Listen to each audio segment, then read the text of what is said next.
Chapter 11, The Iron Triangle, who met for the first time. Excuse me, can I sit? The other cars are full. A head poked in from the outside. The other party glanced at Harry Potter first, and then saw Eisen sitting opposite Harry Potter. It's okay, sit down. Eisen nodded without any objection. Seeing this, Harry Potter also hurriedly said something. By the way, my name is Ron. Here comes Ron Weiss. After sitting down, Ron introduced himself.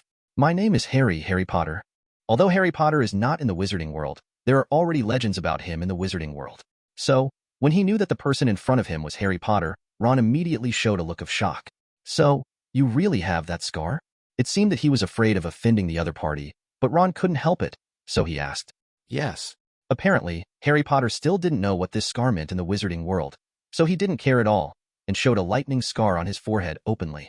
Then, Ron looked at the smiling Eisen. Oh, this is Professor Eisen, the new astronomy professor. Seeing Ron's movements, Harry Potter introduced his identity in advance without seeing Eisen speak. Eisen, Professor. He thought that the person sitting opposite was just a senior student, but he didn't expect that Eisen turned out to be a professor. For a moment, Ron was a little embarrassed. Yes, come Ron Weiss, take it easy, this is not a Hogwarts classroom. Eisen did not put on airs as a professor. After all, he wasn't Professor McGonagall, so he wouldn't be so harsh. Hearing what Eisen said, Ron breathed a sigh of relief and immediately started talking to Harry. Excuse me, do you need to buy something? A small car full of all kinds of magical snacks shuttled through the aisle and then stopped at the door of the cubicle where Eisen was. Harry Potter, who inherited a huge inheritance, saw his little friend Ron, whom he had just met, was short of money, so he waved his hand and bought all the snacks directly. Eisen also bought some magical snacks in Diagon Alley, candies of various flavors, chocolate frogs that can run and jump, etc. They tasted good. But ever since I ate the snot-flavored beans, I have had a psychological shadow on magic snacks. Evidently, Eisen couldn't accept such vile behavior from the magic snack shop. Could it be that wizards are really bored and can only have some fun like this? Not to mention, Eisen's idea is really very possible. After all, even prank items can be sold in a store openly, so it is not very strange to play a prank in the magic snack. For a while, Ron and Harry were talking while eating snacks. Eisen on the side focused his gaze on the scenery outside the window. On the surface, Eisen is just looking at the scenery outside the window, but in fact, Eisen is still thinking about the nature of miracles. This time, when seeing Harry and Ron holding all kinds of magic snacks, Eisen suddenly thought of one thing. That is, are magic snacks considered magic props? Or by extension, is magic potion considered a magic item? After all, it's all about eating. If you can, then great. Not to mention other magic potions. You must know that Felicia can make people more lucky. This is totally a bug. Coincidentally, one of Eisen's miraculous properties has not been consumed yet, so he can try it now. Is this a real frog? Harry picked up a small box, looked back and forth, but found nothing unusual. No, it's just spells, but you can collect cards. Ron's mouth was full of food, but he still introduced it to Harry. Each pack can collect a card, and I already have more than 500. After Harry opened the package, a frog made of chocolate appeared in front of his eyes. But obviously, this was the first time Harry saw this thing. Then, after the chocolate frog called out, it jumped directly onto the glass of the train window. Be careful, Ron reminded Harry. Chocolate frog. Just as the thing was about to jump out of the window, Eisen smiled and held out his right hand. It was just a casual movement and a spell, and the chocolate frog obediently flew to Eisen's hand. Wow, I know this spell. It's the flying curse. My mother often uses it at home. Ron explained it to Harry, who was on the side with a surprised expression, full of envy. That's right, the flying curse. The little wizard can learn it after entering Hogwarts. After handing the chocolate frog to Harry, Eisen said with a smile, but he was still a little discouraged. That's right, Goldfinger didn't react at all to the magic snack. This means that the magic potion probably won't elicit Goldfinger's reaction either. It seems that Eisen's goal can only be magic props. In other words, currently the best app for reading and listening to books, Yegwa Reading, Yegwa You Do install the latest version. By the way, Fred gave me a spell that can turn scabbers into yellow. Do you want to see it? Perhaps it was because of Eisen's magic that he became interested, so Ron suddenly had the desire to perform. At that moment, Harry became interested and looked at Ron curiously, while Eisen also smiled and nodded, giving him an encouraging look. However, Eisen knew that Ron's performance this time was a failure. The reason? Eisen thinks that there is a high probability that Ron was fooled by Fred. After all, Fred, who is used to tricking people with pranks, can definitely do this. Sunshine. Ron took out his wand, waved it, and only read the beginning, but was suddenly interrupted. Has anyone seen a toad? A little witch with thick brown long hair appeared at the door of the cubicle, glanced inside, and continued, Neville's toad is gone. Obviously, this is Hermione Granger, the wisdom of the Iron Triangle. Looking at the little girl in front of him, Eisen couldn't help sighing. She really is a beauty. While speaking, Hermione's front teeth were exposed. Although he didn't know who the person who appeared suddenly was, Ron shook his head and said that he didn't see any toads. Oh, are you going to cast magic? Come and have a look. Perhaps seeing Ron's movement of holding the wand, Hermione showed great interest. Of course, she may not realize that she is somewhat domineering. Sunshine, daisies, sweet cream. Turn this fat, stupid mouse yellow. Ron chanted the spell in a serious manner, almost making Eisen laugh. After a flash of light, Ron's pet mouse, Scabbers, remained unchanged. Immediately, Ron showed a look of embarrassment, and Harry also shrugged, not knowing how to comfort him. Are you sure it's a real spell? It's obviously not very useful, is it? Hermione obviously didn't have this scruple and commented directly.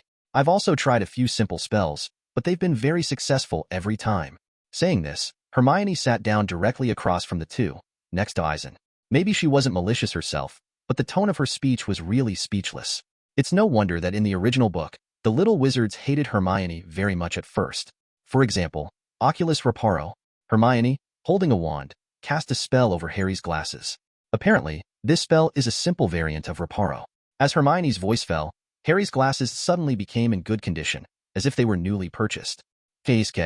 Eisen couldn't help but praise in his heart. Even though it was just variant spells, being able to master some spells before the start of school only showed that Hermione was worthy of being a top student. At this point, Eisen really felt that Hermione should be in Klaus instead of Gryffindor. Wow, you're Harry Potter? I'm Hermione Granger, so you are? When Harry took off his glasses, Hermione noticed the scar on his forehead.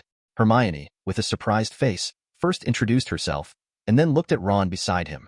Ron, still busy with his mouth, introduced his name. Excellent repair spell. If it's in class, I can't help giving you extra points. Before Hermione looked over, Eisen directly praised it. To be honest, as a professor, well, even though it is only a professor of astronomy, Eisen still understands why teachers like to excel at students. Not to mention the sense of accomplishment, it really makes people worry. Extra points? Hermione looked at the older boy in front of her with a properly puzzled expression. Yes, this is the new Professor Eisen from Hogwarts. Ron at the side took the opportunity to reveal Eisen's identity. That's right, although Eisen is an adult, his 19-year-old appearance basically makes people subconsciously think that he is just a senior student, not a professor at the school. Professor Eisen. For a moment, Hermione showed a very surprised expression, and then thought that her previous actions had fallen into the other party's eyes, and a touch of red appeared on her face. That's right, Miss Hermione Granger, don't be nervous, this is not a classroom. Eisen still had a friendly smile. Obviously, Eisen was not interested in using his status as a professor to criticize the other party from a superior perspective. Chapter 12 Welcome Party. Knowing that the handsome guy next to her is a professor, although the other person's attitude is very friendly, Hermione still can't let go. After hastily reminding Harry and Ron to change into wizard robes, she left the compartment where Eisen was. Time passed slowly, and when it was completely dark, the Hogwarts Express stopped. That's right, this is Hogsmeade, the previous stop of Hogwarts. Hogsmeade is a purely wizarding village. According to the regulations of the Hogwarts School of Witchcraft and Wizardry, little wizards are not allowed to come here until they are in the 3rd grade. Even wizards in their 3rd year and above had to have a guardian sign off to be there on certain Saturdays. This time, after the Hogwarts Express stops here, the little wizards will also enter Hogwarts Castle by boat. Okay, first-year wizard, please follow me. Come on, first-year wizard, follow me. After the Hogwarts Express train stopped, a voice sounded quickly. That's right, this is Hagrid who oversees first-year admissions. Holding a lantern, he was busy greeting the little wizard who got off the train. Hello, Harry. Hagrid greeted Harry after seeing Harry. Ron on the side, seeing Hagrid, was also amazed at his height. The little wizard's luggage is still on the train. There is no need for the little wizard to carry it. Someone will help them to school. Good evening, Hagrid. Eisen, who came down behind, stepped forward to say hello. Good evening, Professor Eisen. Hagrid was clearly pleased to see Eisen also get off the train. The little wizard enters school, and then goes to Hogwarts School of Witchcraft and Wizardry by boat on the Black Lake. Amidst the amazement of the young wizards, Eisen also boarded the boat. Although it was already night, under the moonlight, one could still see a tall castle standing at the end of the Black Lake.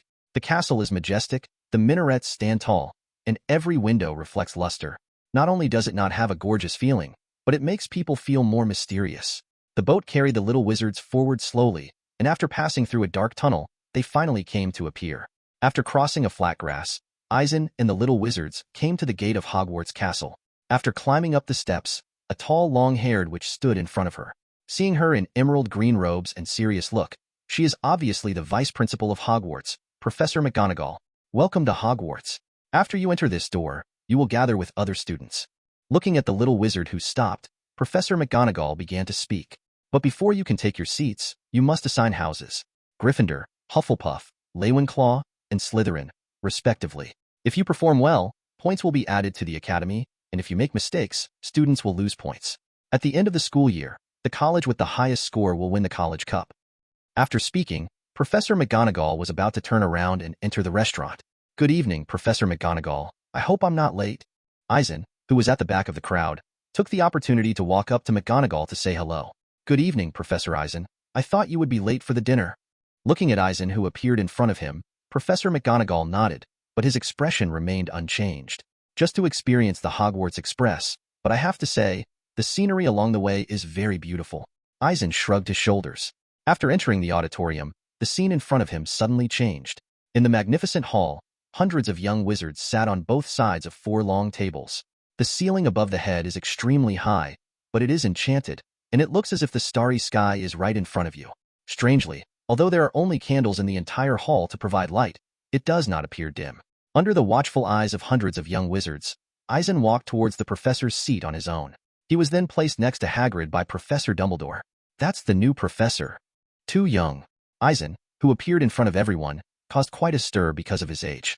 But then, with the arrival of dozens of freshmen from Professor McGonagall, all attention turned to them. Soon, the sorting ceremony began.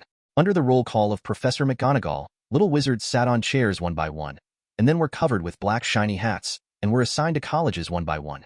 There were no disturbances. People like Harry, Ron, and Hermione were all assigned to Gryffindor. Of course, other people also had their own places to go. For example, Draco Malfoy, and even the few little followers around him, were assigned to Slytherin. Of course, Eisen was quite impressed with Malfoy, because when he watched a movie in his previous life, he seemed to remember that this guy's name was translated as Drag Brother Horse Manure, and Eisen almost peed laughing at that time. The book chasing app recommended to me by an old book friend who has known me for 10 years, Yegwa Reading. It's really easy to use. I rely on reading and listening to books to pass the time while driving and before going to bed. You can download Yegwa here.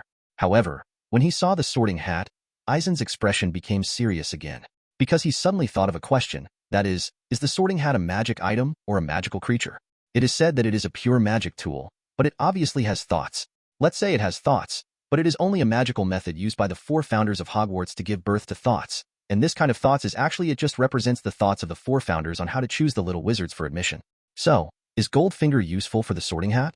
However, after thinking about it for a while, Eisen felt that even if it was useful, he probably wouldn't waste a miracle attribute for it, because the ability of the sorting hat was really useless to Eisen. Whenever a little wizard is assigned to their respective colleges, the senior students will cheer and welcome the little wizard at the dining table of the corresponding college. Soon, the sorting ceremony was over, and Dumbledore began his routine speech. I would like to announce to you some things that you must pay attention to in the new semester. Dumbledore stood up. Although he looked trembling, no one dared to underestimate him, because he is currently the most powerful white wizard in the wizarding world. First-year freshmen, all trees and forests on campus are forbidden to enter. Dumbledore warned the newly enrolled young wizards with a particularly serious word. Secondly, the administrator, Mr. Filch, also asked me to remind everyone not to cast magic in the corridor between classes. Thirdly, I must tell everyone not to step into the corridor on the right side of the 4th floor, unless you want to encounter accidents. Die in agony. By the way, finally, I would like to introduce to you, this is the new astronomy professor, Eisen Turner. Welcome. Before sitting down, Dumbledore seemed to think of something. After warning the little wizard, introduced Eisen. Following Dumbledore's words, Eisen stood up and nodded, then sat down again. When Dumbledore said, "The banquet begins," densely packed plates appeared on the 4 long tables immediately, and they were full of food. Grilled sausages, turkey sandwiches, scones, etc., seemed to be magically conjured by Dumbledore, but in fact these are all prepared in advance by Hogwarts house elves. But in any case, the magic of turning food around is still very cool. Looking at the food in front of him, Eisen was surprisingly full of appetite, and immediately began to eat it. After eating and drinking, Dumbledore began to direct all the teachers and students to sing the Hogwarts school song. But the weird thing is that it's up to you to choose which tune to sing. So, Eisen, who really couldn't stand it, closed his ears by casting spells silently and without a stick, and then the lake moved over. After the school song ended, The newly enrolled young wizards returned to their dormitories under the leadership of their respective college prefects. Both Hufflepuff's and Slytherin's dormitories are located in the basement of Hogwarts Castle. One is next to the kitchen, and the other is in the basement of Black Lake. Gryffindor's quarters are in the Gryffindor Tower, with the entrance behind the fat lady's portrait. R.A. Winclau's dormitory is at the top of R.A. Winclau Tower. As for Eisen, he was placed in the faculty dormitory. Of course, since Eisen's astronomy class is only held on Wednesday nights, Eisen's days at Hogwarts should be very leisurely. For this reason, before leaving, Eisen made a request with Dumbledore, Professor McGonagall and Professor Flitwick. That is, he wanted to observe the lecture. Although Eisen has mastered many spells, he still needs to learn some spells with high difficulty skills. Moreover, Eisen didn't plan to audit the 6th and 7th grade classes directly, but planned to start from the 1st grade. After such a systematic study, Eisen should feel better. Chapter 13 First Lesson, Part 1. There are so many stairs in Hogwarts, some will suddenly lead to different places every Friday, and some will suddenly disappear halfway up the steps. Even many doors are not doors that can be opened normally, and some doors are even a solid wall. Fortunately, although Eisen has not figured out the doorway, but when he visited Hogwarts last time, he was at least familiar with it, so that he would not be able to find the location of each classroom. Basically the same as classes at a Muggle world school. Hogwarts' first class in the morning starts at 9 o'clock. Early the next morning, after the little wizard had breakfast in the Hogwarts auditorium, he began his first lesson in life. However, something went wrong with Eisen's plan. Originally, he planned to attend, but found that the content of the professors was too simple when they were teaching. Although Eisen himself has only learned magic for a year, perhaps there is a reason for the existence of the Goldfinger cheat, and he has perfect control over his own magic power. Therefore, it can be described as a leap in learning charms. Before that, Eisen didn't care too much, and didn't know what level his own strength was. However, after auditing a few sessions of charms and transfiguration, Eisen felt that he was no worse than Professor McGonagall and Professor Flitwick. Of course, it was just the strength they showed that made Eisen feel like he could do it too. But how much strength they hide, Eisen doesn't know. After feeling that listening in the lower grade classes was not as helpful as expected, Eisen took advantage of the situation and changed his plan, from listening to the knowledge in the class to directly consulting the professors in private. In this way, after a few days passed, although Eisen's strength did not increase significantly, he gained more insights into some magic theories and some spellcasting skills. Obviously, it is better to communicate with several experienced professors than Eisen to practice by himself. At the very least, these theoretical foundations can deepen his background. During the first transformation class for the Little Wizards, Professor McGonagall showed Animagus transformation in front of the Little Wizards. Although the Little Wizards didn't know how powerful this technique was, Eisen knew how difficult it was. It is said that there are only 7 Animags registered in the entire wizarding world, including Professor McGonagall. How many other hidden illegal Animags are left undisclosed? But that number shows just how difficult it really is. Although Eisen does not want to learn from Animagus, it cannot deny its life-saving ability. Among other things, just like the reporter of the Daily Prophet, the Rita Skeeter who likes to inquire about people's privacy and likes to make up random things, her Animagus form is a beetle. You know, Rita Skeeter has peeked into the privacy of countless people without being discovered, all thanks to her Animagus form. Not only that, just look at Peter Pettigrew. He turned into a mouse, Ban, and lived in Wesley's house for more than 10 years without being discovered. This shows how strong Animagus's life-saving ability is. But unfortunately, the animal form of Animagus's transformation is uncertain, so Eisen does not intend to study it. Of course, the most important reason is that he has Goldfinger, so he has more options to enhance his strength. On Wednesday night, after having dinner in the auditorium, the little wizards did not return to their respective common rooms, but came to the astronomy tower together at 9 o'clock. As the tallest tower in Hogwarts, the astronomy tower is usually forbidden for wizards to enter, and only allowed to enter during astronomy class. Recommended, Yegwa reading and chasing books is really easy to use. Download Yegwa here, everyone can try it soon. Welcome everyone. I'm Eisen Turner, Professor of Astronomy. I believe you already know me. Inside the astronomy tower, Eisen stood by the window and cast a loud curse on himself without a sound. Therefore, although he only speaks quietly, he can ensure that everyone can hear him. Unfortunately, although astronomy is a compulsory course for grades 1 to 5, there is only one class a week. That is to say, we will meet here every Wednesday night. Looking at all the little wizards in front of him with the look of excitement in his eyes, Eisen was actually quite speechless. After all, astronomy is too simple, and it is easier to mix credits. So most little wizards are very interested in astronomy class. Of course, the original astronomy class was for everyone to observe the orbits of the planets and learn their names. However, in the first class, I didn't intend to ask you to do this. The content of the Little Wizards astronomy class was originally it started with understanding the planets and satellites of the solar system, but Eisen still intends to make some changes. So, Professor Eisen, what are we going to do? As soon as Eisen finished speaking, a bold little wizard asked. Of course, I've had a good chat with you guys. Eisen shrugged and smiled. Everyone can see that as a professor at Hogwarts, I am the youngest one. If this is the case, then I don't have to put on a serious look like those old men. Eisen blinked at the crowd. Wow. Maybe they were surprised by Eisen's attitude, but after being stunned for a moment, the little wizards all cheered. Okay, before class, can I ask, do you know anything about astronomy? Whether it's the solar system or the entire starry sky. Clapping his palms, Eisen interrupted the cheers of the little wizards, which raises a question. As soon as the words were finished, a little witch of Gryffindor raised her hand. Miss Hermione Granger, then please tell me what you know. Obviously, Hermione, who was born in the Muggle world, showed her attributes as a schoolmaster. Yes, Professor Eisen.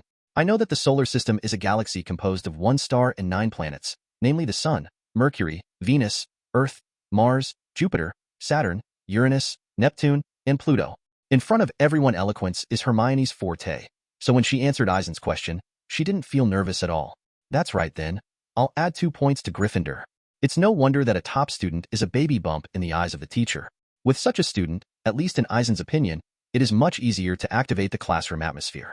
However, many young wizards must know why wizards study astronomy. After giving Hermione a look of praise, Eisen continued to ask, learn divination, fortune-telling. The voices of some little wizards sounded. That's right, the purpose of studying astronomy is to learn divination and predict the future. At this point, the smile on Eisen's face suddenly became obvious. Perhaps you don't know. I have lived in the Muggle world for a long time for a while, so my worldview has more or less changed. Professor Eisen, what is worldview? A little wizard interrupted Eisen, but Eisen was not angry, because at a glance, Eisen found that almost all the little wizards were looking at him. It was only then that Eisen realized that for the extremely closed circle of wizards, the concept of worldview was indeed very new. Worldview, that is, people's basic views and opinions on the world. Simply put, everyone's worldview is different, and it is an inherent concept formed by a person's cognition of things and the world. For this aspect in terms of content, Eisen really can't go too deep. To give a simple example, many of you little wizards have lived in wizard families since childhood, so you can use a cleaning spell to clean the room. Then, for you, using a cleaning spell for cleaning is a matter of course. Things. And little Muggle-born wizards, before being exposed to magic, must feel that it is impossible to clean up the house by reciting a spell. Obviously, this is the difference in worldview caused by different living environments. Seeing the little wizards with a suddenly realized expression, Eisen stopped the topic in time. So, after a little change in my worldview, I suddenly felt that predicting the future through divination is not only unscientific, but also unmagical. Afterwards, Eisen said a conclusion that surprised the little wizard. Professor Eisen, since there is no science or magic, why does Hogwarts still have such courses? Hermione boldly refuted Eisen's words without raising her hand. Obviously, after seeing the magic of magic, Hermione didn't quite understand Eisen's open and above-board refutation of authority's conclusions. After all, Hogwarts has the greatest white wizard in the entire wizarding world, so Hogwarts courses, of course, represent this authority. Yes, although I don't think it's scientific or magical, it does exist. For example, Professor Sybil Trelawney, your divination professor, has this talent herself, and she can do it to a certain extent through divination predict the future. Eisen nodded without rebuttal. Chapter 14, the first lesson, Part 2. Of course, this kind of talent to predict the future through divination is a very rare talent, and there are not many people in the entire wizarding world who have such a talent. Eisen continued, but in his observation, he did not find how the wizards had looks of great disappointment. After thinking about it for a while, I understood what the little wizard was thinking. Obviously, for little wizards, divination is also a course with mixed credits. So basically, all little wizards don't care about the method of predicting the future through divination. Back to the topic, astronomy can be said to be the oldest discipline of human beings. Millions of years ago, when human ancestors began to look up at the stars, the germination of astronomy was actually born. Millions of years ago? The little wizards were in an uproar, feeling unbelievable. That's right, you all know that the current time is 1991. Then, how did this time calendar come about? I can tell you clearly that it was determined by the ancients based on their trajectories after observing the sun, moon, and stars. I know that some wizards think that muggles are stupid and look down on muggles. Even the general thinking in the wizarding world is that muggles who don't understand magic are a group of disadvantaged groups. So, can anyone tell me, in the wizarding world, who has been on the moon so far? Many young wizards nodded when it came to their views on muggles, but Eisen then asked a question. For a moment, the little wizards looked at each other, wondering what Eisen meant by asking this question. Ron, has anyone in the wizarding world landed on the moon? Can Professor Dumbledore do it? Harry asked Ron next to him in a low voice. Never heard of it? Why did Professor Eisen ask that? Could it be that Muggles have landed on the moon? Ron shook his head, then seemed to remember something, showing a shocked expression. Afterwards, Hermione and Harry at the side both showed a dazed look. Look, wizards have great power and know how to cast magic, but Muggles have already landed on the moon, and just 20 years ago. I believe some little wizards know. Nodding, there was a meaningful smile on his face. Yes, Ron, the first Muggle to walk on the moon was an American, Harry explained to Ron in a low voice, but Ron still looked shocked like he couldn't believe it. Muggles used their technology to invent rockets, and then used rockets to land on the moon. So, how do wizards plan to land on the moon? Maybe some little wizards will say that we can use apparition, etc. After the little wizards recovered, Eisen continued talking. So, I suddenly have a question. Professor Dumbledore's apparition, can he fly directly from England to America? Can he fly directly to Africa? None of the little wizards could answer this question. I regret to tell you that the shortest distance between the Earth and the Moon is more than 360,000 kilometers, while the distance between the UK and Africa is less than 10,000 kilometers. In other words, the distance between the Earth and the Moon is far away, far beyond your imagination. Sometimes, without comparison, it is difficult to clearly show a concept. Eisen, on the other hand, directly presented the data. Oh, by the way, maybe some little wizard has figured out another way. We can go to the moon on a broomstick. Come on, even if you ride the fastest Nimbus 2000, you will have to fly for almost 2 months. It takes time to reach the moon. When Eisen said this in a teasing tone, some little wizards wanted to laugh, but they looked extremely embarrassed when they didn't. Okay, if we know the distance between the Earth and the moon, then we can better understand how big this world is. Having said that, Eisen took out his wand and waved it, and then a ray of light fell on his open left hand. Afterwards, Eisen transformed this ray of light through a powerful deformation technique and projected it in midair to make a model of the solar system. What appeared in front of the little wizards, like a holographic projection, suddenly made their eyes widen. That's right, after discussing with Professor McGonagall, Eisen has been able to transform elements. Of course, it is just a simple change of a single element, not a transformation from matter to element. The book-chasing app recommended to me by an old book friend who has known me for 10 years, Yegwa Reading. It's really easy to use. I rely on reading and listening to books to pass the time while driving and before going to bed. You can download Yegwa here. For example, he can transform the light summoned by the illumination charm, but he cannot directly turn tables, chairs, books, and other items into light. The distance between the Earth and the Moon is more than 360,000 kilometers, and the shortest distance to the Sun is more than 147 million kilometers. If the scale is stretched a bit, then the diameter of the solar system is as long as 11.8 billion kilometers. As Eisen narrated, the solar system model in his hand shrank rapidly, and the observation angle of the little wizard also increased rapidly. But this is only calculated with Pluto as the boundary. If the orbit of the comet is also included, then its diameter will expand by more than 150 times. The solar system model in Eisen's hand continued to shrink, and then a comet continued to shuttle around the edge. Looking farther away, we will find countless star systems, which, like the solar system, are on a cantilever. And each cantilever is composed of countless stars and nebulae. Orion Cantilever, Sagittarius Cantilever, Perseus Cantilever weight. It constitutes the Milky Way. The diameter of the Milky Way is 100,000 times the diameter of the solar system. The light flickered, and Eisen controlled the boundary to continuously flash light points representing stars, and then quickly shrunk, and then Orion cantilevered, the entire Milky Way appearance in front of the public.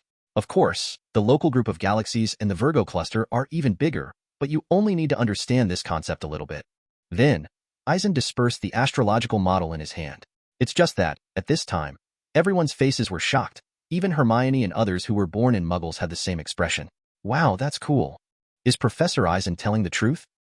After a while, the little wizards who came back to their senses began to whisper. Some young wizards looked at Eisen with admiration, and they didn't know whether to worship his profound knowledge, laughs, or his freewheeling magic methods. Okay, the reason I'm telling you this today is for no other purpose, just to let you know how big the world is. Know how small we are compared to the whole world and the universe. Stunned many little wizards after that, Eisen showed a satisfied smile. There is a man named Kant in the Muggle world. Apart from being a philosopher in the Muggle world, he is also an astronomer. I like a sentence he said very much. In this world, there are 2 things that we should look up to all our lives. One is the bright starry sky above our heads, and the other is the noble moral law in people's hearts. I hope you can remember this sentence and understand its meaning. At the end of the astronomy class, Eisen also ended with a famous quote from a famous person. Regarding the performance of this class, Eisen felt that he was okay, at least on the surface. He let the little wizards know that their goal of high heaven and earth had been achieved. As for whether it can really make the little wizard feel awe, Eisen actually has no idea. To be honest, Eisen feels unlikely. Although this kind of method can shock the little wizard, he felt that it was nothing more than watching a movie with the little wizard. After a while, they might completely forget about it. Of course, if Eisen has the ability to directly take the little wizards for a walk in the universe, then the effect will definitely be great. But unfortunately, Eisen's strength is still far behind. Fortunately, Eisen didn't expect to be able to change the inherent concepts of the little wizards. In the future courses, he planned to bring some private goods with the little wizards when they observed the stars. This subtle change may have a little effect. In the end, when get out of class was over, Eisen left an after-class homework for the little wizards for some purpose. The content of the homework is nothing but the topic in class. Let them open their minds. How can they go to the moon? Returning to the faculty dormitory after class, Eisen completely relaxed. Thinking of the development trajectory of the world, although Eisen is not very worried, it is not without a little sense of urgency. With a thought, Eisen's character panel appeared in front of him. Character: Eisen Turner. Extraordinary talent: magic, activated. Magic value: 4,240. Add 10 points of magic every day. Extraordinary characteristics: excellent level spellcasting characteristics, fit degree 115. Already fused. Miracle feature: 1 copy, automatically get 1 copy every year. The magic power has reached more than 4,000 points, which shows that Eisen's magic power has reached the level of an adult wizard. Why do you say that? In fact, after comparing with some professors at Hogwarts these days, they all think that Eisen's magic power is slightly stronger than that of ordinary adult wizards. Therefore, in Eisen's view, his magic power level should have reached the passing line relatively speaking. But in terms of actual combat, Eisen is obviously still very immature. Chapter 15: Flight Lessons. In the second week after school started, when the Quidditch trials were about to be held, the first-year little wizard finally started learning flying lessons. Before this period of time, Harry was known by everyone because of his fame.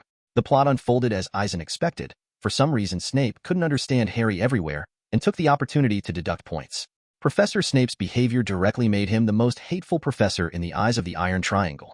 Of course, in addition to this, Professor Quirrell is wearing a big turban and exuding an unpleasant garlic smell, which is also unbearable for little wizards. Although Professor Quirrell insisted that his turban was a gift from an African prince to thank him for freeing him from the revenant zombies, no little wizard believed this statement. Wes, the twin brother, even insisted that Professor Quirrell's hood was stuffed with garlic. At 3:30 p.m. on Thursday, the little wizards of the first grade came to the flying class venue one after another. The flying lessons were taught together by Gryffindor and Slytherin students. Since the astronomy class was just taken last night, some of the little wizards were still whispering as they headed to the flying class. That's right, perhaps because of taking flying lessons to get in touch with broomsticks, some young wizards actually discussed the possibility of using broomsticks to land on the moon. Ron, do you think a broomstick can fly to the moon? Because Ron came from a wizard family, Harry asked him directly on the way. I don't know, but maybe Professor Dumbledore can do it? Ron shrugged his shoulders, although he also felt that no one could do it, but he still supported Dumbledore's ability. However, after flying into space, you can't breathe. Harry put forward his own point of view. Obviously, he felt that even a great wizard like Professor Dumbledore couldn't help breathing. Maybe he can solve it with magic, who knows? Ron didn't know how to solve this problem either. He could only think that Dumbledore could solve this problem with some powerful magic. Speaking of flying lessons, Eisen is actually quite envious, because he has never ridden a broomstick. As a human being for 2 lifetimes, although Eisen once flew in the sky in a plane, he didn't feel that kind of flight at all. You know, flying has always been a desire for human beings. Right now, although Eisen also wants to experience it, he is not too embarrassed to try it in front of the little wizard. If, like some young wizards, he has no talent for flying, wouldn't he be embarrassed in public? Therefore, Eisen could only hold back the idea of riding a broomstick. On the court, Hermione didn't show her usual academic demeanor, and her flying talent can only be said to be quite satisfactory. On the other hand, Harry and Malfoy had excellent flying talents. After Malfoy snatched Neville's memory ball for a provocation, he and Harry had an exhibition match of Sky Chase. Meanwhile, Hermione's face puffed up from anger. There was no way. Professor Hodge, the flying class professor, told the little wizards not to move when he sent the injured Neville to the hospital. As a result, Harry and Malfoy had a flying chase exhibition match and immediately pissed off the good student Hermione. Eisen, who was watching the little wizard's flying lesson from a distance, couldn't help applauding Harry's flying skills. To be honest, in the wizarding world, the difference between whether a wizard is talented or not is really obvious. For example, Harry has a talent for flying, Wesley's twin brothers have a talent for mischief, and so on. And now, Eisen, who has Goldfinger, believes that he will definitely have more talents in the future. After a bit of a chase, Malfoy threw the Remembrall, and Harry managed to catch it before it hit the ground. It was the first time for Harry, who found out that he had the talent for flying, to be so happy, but he didn't realize that Professor McGonagall saw everything he did. Harry Potter. A voice interrupted Harry's good mood. You're going to break your neck. Professor McGonagall looked shocked. Obviously, the little wizard of Gryffindor was more courageous than she imagined, but she still found Harry's flying talent amazing. Professor, it wasn't his fault. A few Gryffindor wizards went up to help talk, and they thought it was Malfoy who started it all. But Professor McGonagall obviously wouldn't give them a chance to defend themselves and took Harry away. The next thing, if Eisen didn't expect it, then Harry should have been spotted by Professor McGonagall for his flying talent and recommended him to Oliver Wood, the captain and goalkeeper of the Gryffindor Quidditch team. Originally, it was impossible for a first-year wizard to join the Quidditch team, but because of Harry's outstanding talent, he was exceptionally allowed to join the Quidditch team and became a seeker. The job of the seeker, as in the whole Quidditch team, is to find the snitch and catch it. In this way, not only can you get 150 points, but you can also end the game immediately. However, when thinking of Quidditch, a football sport, in the wizarding world, some thoughts could not stop coming to Eisen. The first thing he thought of was something related to his gold finger. For example, in the game of Quidditch, there are 4 balls on the field. 1, the size of a soccer ball, is called a quaffle and is an ordinary ball that doesn't move and is passed between chasers.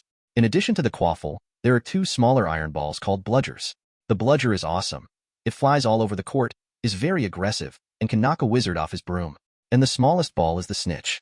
And the idea that popped into Eisen's head had to do with bludgers and the snitch. He suddenly thought, do bludgers and snitches also have magical properties? Thinking of this question, Eisen suddenly felt that it was necessary for him to try it out, because he suddenly thought, can different magic items with similar functions extract the same magic characteristics, or what are the different characteristics? As this question flashed through Eisen's mind, another question arose immediately, that is, can the same magical properties be repeatedly extracted and fused? For example, Eisen made a few more wands in Ollivander's wand store. Can they reproduce some of the characteristics of the wand, and then integrate them into the fingers? In this way, the degree of fit is continuously improved, and the power of the spell is continuously amplified. If this method does not work, can the similar characteristics of different magic items be repeatedly fused and superimposed? For example, the flight characteristics of the broomstick are reproduced and integrated, and then the flight characteristics of the bludger and the golden snitch are reproduced and integrated. With such fusion and superposition, will the flight speed be faster and more flexible? Thinking of this, Eisen was particularly moved. But it's a pity that his gold finger can only have one miraculous feature per year, and there is no way to conduct large-scale experiments. So for the time being, Eisen still intends to make up for his own shortcomings, rather than directly superimposing the same features. For now, though, Eisen can check it out first. Thinking of this, Eisen went directly to the flying lesson site. Hermione, come with me. The little wizards were still standing together, waiting for Professor Hodge, while Eisen beckoned directly to Hermione. Professor Eisen. Seeing that it was Eisen waving, Hermione's face showed a tangled look.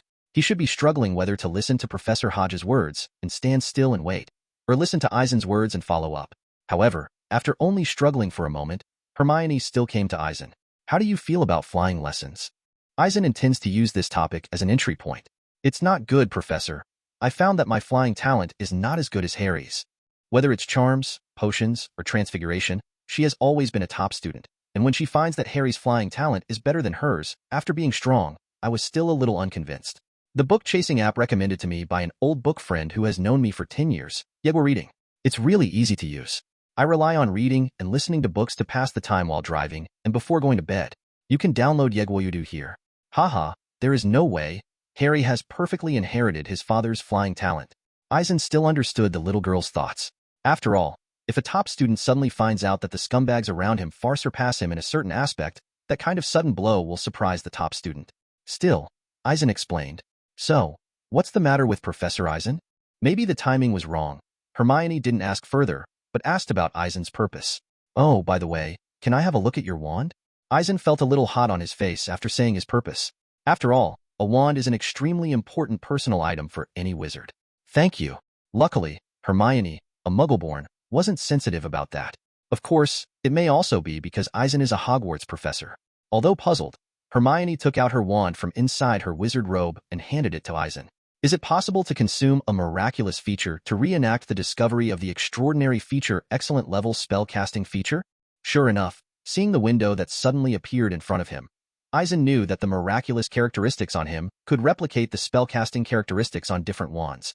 Feeling the 10-inch vinewood wand, Eisen felt that the flow of magic power was a bit jerky, but obviously, this spellcasting characteristic could be reproduced by himself. However, Feeling the impact of the flow of magic power, Eisen became a little thoughtful. It seems that the degree of fit has nothing to do with whether it is an excellent class or not. The vine wand, excellent, Eisen said, returning the wand to Hermione. Thank you, Professor Eisen. Hermione didn't know why, but thanked her anyway. Chapter 16, Untraceable Stretching Curse. Hermione, do you know that you are a very good little wizard? And other professors have told me about this, and I think so too. Afterwards, Eisen said this to Hermione with a smile. In fact, the reason why he said this was that Eisen felt that giving her a little encouragement would also prevent her from being too stressed after being isolated by other little wizards. Perhaps, little wizards are more likely to feel Hermione's arrogance, but in Eisen's view, this is just the pride of a little girl. Being praised by Eisen, Hermione's face turned red immediately, and she even turned her head away, not daring to look at him again. Okay, let's go to class. Miss Hodge is coming back. Pointing to Professor Hodge walking in the distance, Eisen patted Hermione's head lightly with the other hand. Goodbye, Professor Eisen. Hermione shrank her neck, said something in a soft voice, and hurried back. Looking at the little wizard who turned away, the expression on Eisen's face gradually disappeared, revealing a pensive expression. Sure enough, the same spellcasting characteristics can be reproduced repeatedly, Eisen murmured. However, it seems that the characteristics of the same magic item cannot be repeated.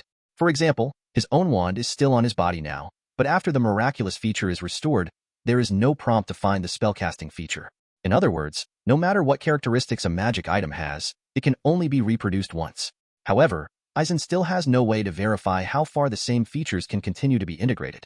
Forget it, we'll talk about it later. It was useless to think so much for the time being, and then, Eisen walked around to the library. That's right, since there is such a condition, then Eisen has to study hard. To be honest, there are many courses at Hogwarts, but there are some courses that Eisen is not interested in. For example, History of Magic. Eisen just briefly learned about it. Eisen didn't even learn herbal medicine and potions.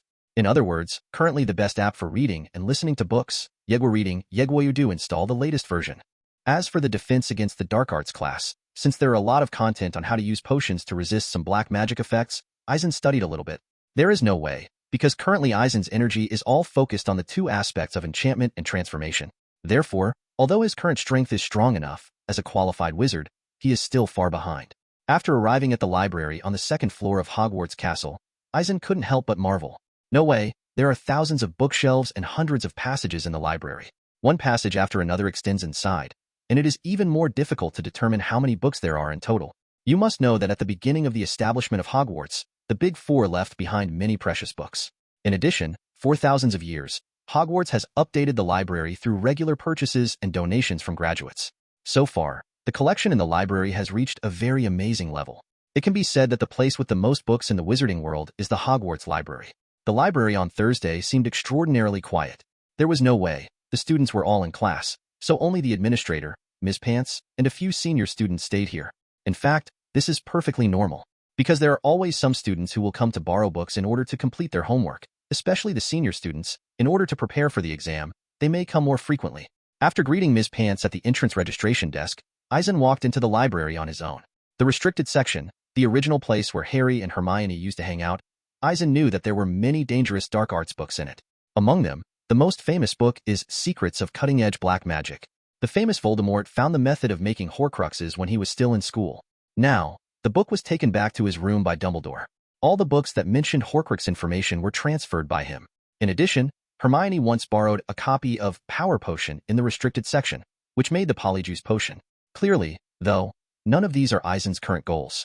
So, after finding books related to the Untraceable Stretching Curse and the Apparition Curse, Eisen sat on a table beside him and read it. As time passed, Eisen gradually immersed himself in it. Professor Eisen, it's time for the library to close. A voice suddenly rang in Eisen's ears, which woke him up immediately. Okay, Miss Pants, it's okay if I want to borrow these 2 books. At this moment, Eisen realized that he had been addicted to the books for several hours. 8 o'clock in the evening is the time when the library closes. No problem, Professor Eisen, but please don't damage the books. Obviously, as a professor, Eisen has the authority to borrow books, but Miss Pants still dutifully reminded her.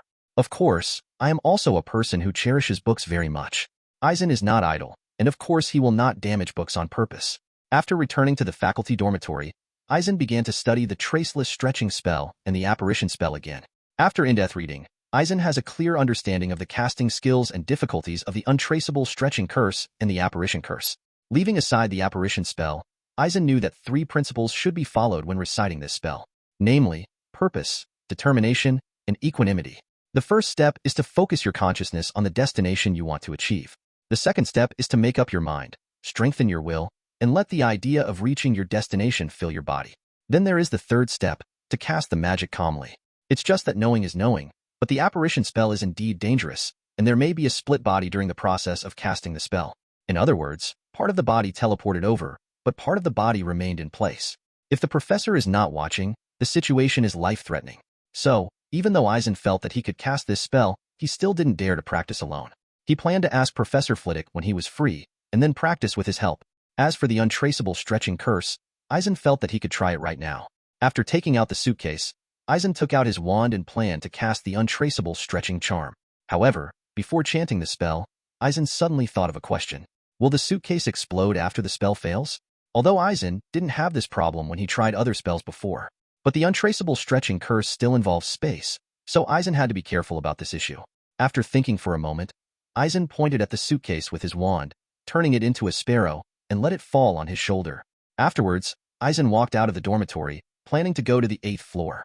Yes, he was going to practice magic in the Room of Requirement. It is said that the Room of Response can change the venue according to the needs of users. After 8 o'clock in the evening, Eisen returned to the dormitory from the library. When I studied in depth in the dormitory, it was almost 10 o'clock now. However, Eisen is a professor, so wandering the castle corridors at night is not a big deal.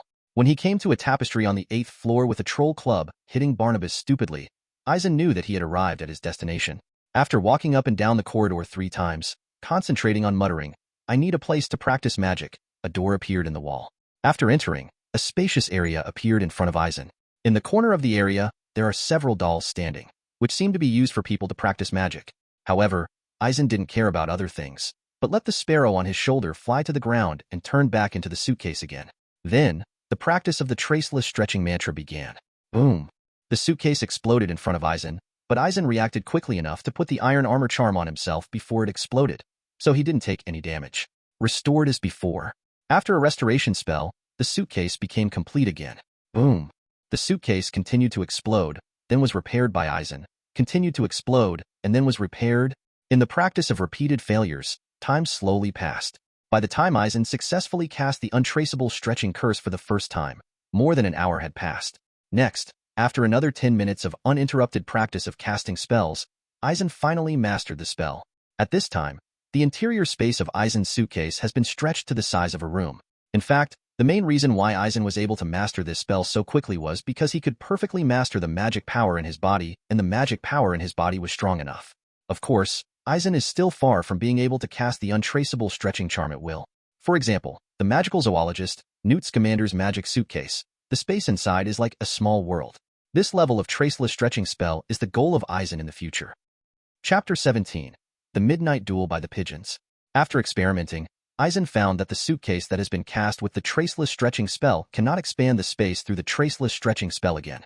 That is to say, Eisen can only cast a spell once to make the space inside the suitcase bigger, but there is no way to make the interior space of the suitcase expand continuously by casting spells for a long time. Of course, Newt's magic suitcase is said to have been made by all the students and professors at Hogwarts Hufflepuff College using the untraceable stretch charm. In other words, if Eisen wanted to make a magical suitcase with such a large space, the magic would have to be pretty exaggerated. But obviously, Eisen is currently unable to do so. After stopping the practice of the no-trace stretching charm, Eisen looked at the suitcase in front of him with a contemplative look. It suddenly occurred to him that after this suitcase was cast with the no-trace stretching charm, it became a magic item. In this way, is it possible to reproduce the magical characteristics? It's just that this thought came to mind, and Eisen reached out and touched the magic suitcase with extra space. Is it possible to consume a miraculous feature for reenactment when discovering the extraordinary feature, the feature of the excellent storage space? After seeing this result, Eisen was instantly ecstatic, because he can use the bug of Goldfinger to superimpose and fuse the characteristics of the storage space, so that he can even merge into a small world.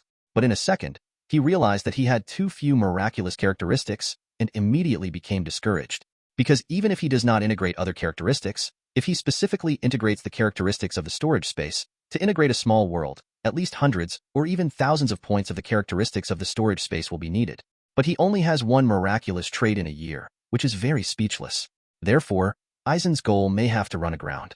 However, Now that he has learned the untraceable stretching curse, Eisen can make it whenever he needs the characteristics of storage space, so there is no need to be too entangled. It's just that although the suitcase has been cast with a traceless stretching spell and can hold more things, it is not suitable for Eisen. Because the suitcase is still too big for Eisen, no matter where you go, it is not very convenient to carry the suitcase.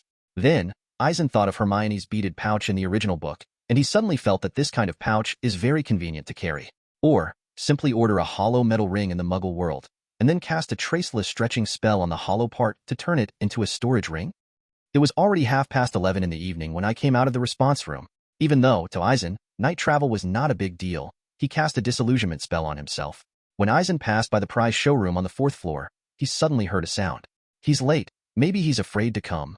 It was Ron's voice, although he said it softly enough, but the Hogwarts corridors were silent at night, so Eisen could hear it clearly. This is a midnight duel? Encountered such a famous scene. Eisen was a little dumbfounded. However, he was idle anyway, so it wouldn't be a big deal to follow up and have a look. Sniff around, honey. They might be hiding in the corner. Filch's voice sounded just right, scaring Harry and the others.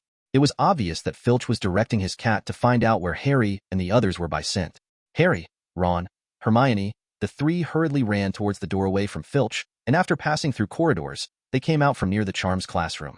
After running for a long time, several people were out of breath. I told you, don't go out, it's over now. This was Hermione's voice reprimanding Harry and Ron. We have to go back to Gryffindor Castle. Ignoring Hermione, who was nagging, Ron said to Harry, Malfoy lied to you. He wasn't going to meet you in the showroom at all. He must have informed Filch. Taking a breath, Hermione looked at Harry. However, before they were about to sneak back, Peeves, the school's ghost, came out of a classroom. After seeing Harry and the others, he shouted loudly, Oh, the nasty freshmen don't sleep. They are in the corridor of the Charms class. The few people who had just escaped immediately fled to the corridor on the right with despair on their faces. They didn't notice at all. They panicked and entered the corridor on the right of the 4th floor that Professor Dumbledore specially prohibited little wizards from entering. All the way to the end of the corridor, Harry and the others were blocked by a locked door. The door is locked. Harry fiddled with it a few times before knocking hard on it. It's over. Now we're completely over. Ron whimpered, looking like he was about to cry. Get out of the way, Allahu. At the critical moment, Hermione took a deep breath, pulled out her wand and pushed away Harry and Ron who were standing in front of her, and an unlocking spell was used to open the door. Then, they rushed in and closed the door again. Eisen, who was secretly watching this scene from behind, couldn't help shaking his head. You know, behind this door is blocked by a three-headed dog. It's not a good choice for a few little wizards to run in a panic. In the distance, Filch and Peeves gradually drifted away after failing to catch up with the little wizard. Suddenly, there were several screams from behind the door in front of Eisen, and then Harry and the others hurriedly escaped from it, and were about to close the door again with a backhand. Eisen on the side shook his head, then undid the illusion spell to reveal his figure, and then waved his wand. As if another force had been exerted on the door, it was closed and locked at once. You guys haven't slept for several nights. What are you doing here? Seeing the three little wizards turning around stiffly, Eisen felt a little funny in his heart, but his expression was extraordinarily serious. No way, as a Hogwarts professor, he found the little wizard wandering in the corridor at night, so he couldn't ignore it no matter what. Professor Eisen, it was Harry who was going to have a midnight duel with Malfoy, but Malfoy didn't come. Harry looked at Ron with a distorted expression next to him, and then at Hermione who was trembling beside him, opened his mouth and didn't know what to say explanation. In the end, it was Hermione who summoned up the courage to speak the truth. Midnight duel? Well, little wizards are always impulsive, and I can understand that. As soon as the words finished, the three of them breathed a sigh of relief. Afterwards, Eisen continued, But, do you know where this is? The corridor on the right of the 4th floor is where Professor Dumbledore forbids little wizards to enter. For a moment, not only Hermione, but even Harry and Ron turned pale. At this moment, they suddenly thought of Professor Dumbledore's words about entering the corridor on the right-hand side of the 4th floor and dying in pain. Afterwards, several people seemed to have thought of something, and after looking at each other, they showed the expressions of the rest of their lives. It seems that they also thought of the three-headed dog behind the door. If they were not lucky, they would really die in pain. So, Professor Eisen, will we be expelled? Ron twisted his face, showing a look of grievance, and he looked like he was about to cry. Oh, that's not the case. Eisen shook his head, jokingly. This is the trio of saviors. If they were fired, the plot would be messed up. However, since you not only stay up at night, swim in the corridors at night, and enter forbidden areas, I will deduct 30 points from Gryffindor. However, Eisen still punished several young wizards. After all, it's only 30 points, and Hermione. a top student, probably got it back if she answered a few more questions in class. After hearing such a punishment, Hermione's expression suddenly collapsed, while Ron and Harry at the side showed expressions of rejoicing. There is no way. The thinking angle of a top student is always different from that of ordinary people. Having been deducted so many points, Harry and Ron didn't think it was a big deal. Okay, go back to sleep quickly. You have class tomorrow? He wanted to punish them for confinement, but Eisen felt that it was quite troublesome, so he didn't do it. A few people ran towards the Gryffindor lounge on the 8th floor like wild horses that had run loose. Eisen returned to the staff dormitory on the 1st floor. When they came to the portrait of the fat lady on the 8th floor, they stopped. Pig nose. At Harry's command, the portrait swung forward and opened. Several people stumbled into the common room, then collapsed on the sofa. Recommended, Yegwa reading and chasing books is really easy to use. Download Yegwa here, everyone can try it soon. What the hell do they mean? Why do they put such things in school? After a short break, Ron couldn't help but muttered. Apparently, he was terrified by the three-headed dog. Afterwards, several people walked towards the dormitory. Didn't you notice it? It's standing on something? Hermione looked at Harry and Ron with a look like if there was something wrong with your eyes. Its head is enough for me to see. Obviously, for Harry and Ron, in such a critical situation, they could only look at each other's three big heads. It's standing on a trapdoor, which means it's useful. The careful Hermione made a conclusion. P.S. I have signed a contract, and today I will post an extra chapter to celebrate Chapter 18, Making a Storage Ring. It might be guarding something. Well, I'm going to sleep. Before you come up with any bad ideas, we'll get fired. Hermione conjectured before parting from the two. But there was still anger in the tone of the last sentence. What's that called? Like we're dragging her out? Ron shrugged, disdainful of Hermione's anger. Watching something? Harry paused, thinking of some clues. He remembered seeing the news of the Gringotts break-in the Daily Prophet at Hagrid's earlier. But the goblin at Gringotts said that the underground vault of number 713, which was searched by the intruder, was emptied before the intruder entered, and nothing was missing from it. Harry knew that if nothing was missing, the intruder must have stolen the dirty package that Hagrid had taken from it. So, what the three-headed dog is guarding is the small package that Hagrid extracted from the Gringotts underground vault. After all, Hogwarts is a safer place than Gringotts. Suddenly, Harry felt that he had touched the truth. The next day, Harry had already told Ron everything he knew, and the two still couldn't forget the night tour experience last night, wondering what the three-headed dog was guarding. But Hermione wasn't interested at all. Perhaps, also because of being implicated and deducted points, Hermione no longer talked to the two of them. Originally, she was quite an arrogant person. For a top student, it would be a shame if he couldn't get extra points in class, not to mention being caught by the professor on the spot during the night tour, and he was deducted dozens of points all at once. Therefore, for several days, Hermione ignored them. Of course, after class, Harry also started to get busy with his own affairs.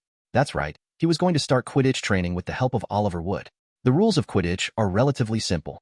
2 teams compete, each with 7 players. Among them, there are 3 chasers, responsible for chasing the quaffle, and then avoiding the opponent's pursuit, trying to throw the ball into the opponent's hoop. In addition to the 3 chasers, there are also 2 batters whose duty is to use the bat to knock the bludgers that come to harass their own players into the air. Of course, the rules allow the hitters to hit the bludgers to the opponent's player. The 2 batsmen of Gryffindor are twin brothers of Wesley. Of the remaining players, one is the goalkeeper and the other is the seeker. Goalkeepers are similar to football goalkeepers, responsible for guarding their own iron frame and preventing the opponent from scoring. As for the seeker, the main duty is to find and catch the snitch. And Harry is Gryffindor's seeker, and at the same time, the youngest seeker. It's just that Harry, the protagonist, always carries an aura of ridicule aimed at the villain. Just when Malfoy was about to report to the professor that Harry, a first-year wizard, was playing on the broomstick, Harry thanked Malfoy sincerely. That's right, the broomstick in Harry's hand is the Nimbus 2000 given by Professor McGonagall. If Malfoy hadn't snatched Neville's memory ball, Harry would not have shown his flying talent. In this way, you will not be able to enter the Quidditch team. On the eve of Halloween, in a spell class, Professor Flitwick told the little wizards the skills of a levitation spell. Hermione and Ron had a big fight. Apparently, Hermione pointed out Ron's mistakes in chanting the spell unceremoniously, and Ron felt that Hermione was too nosy.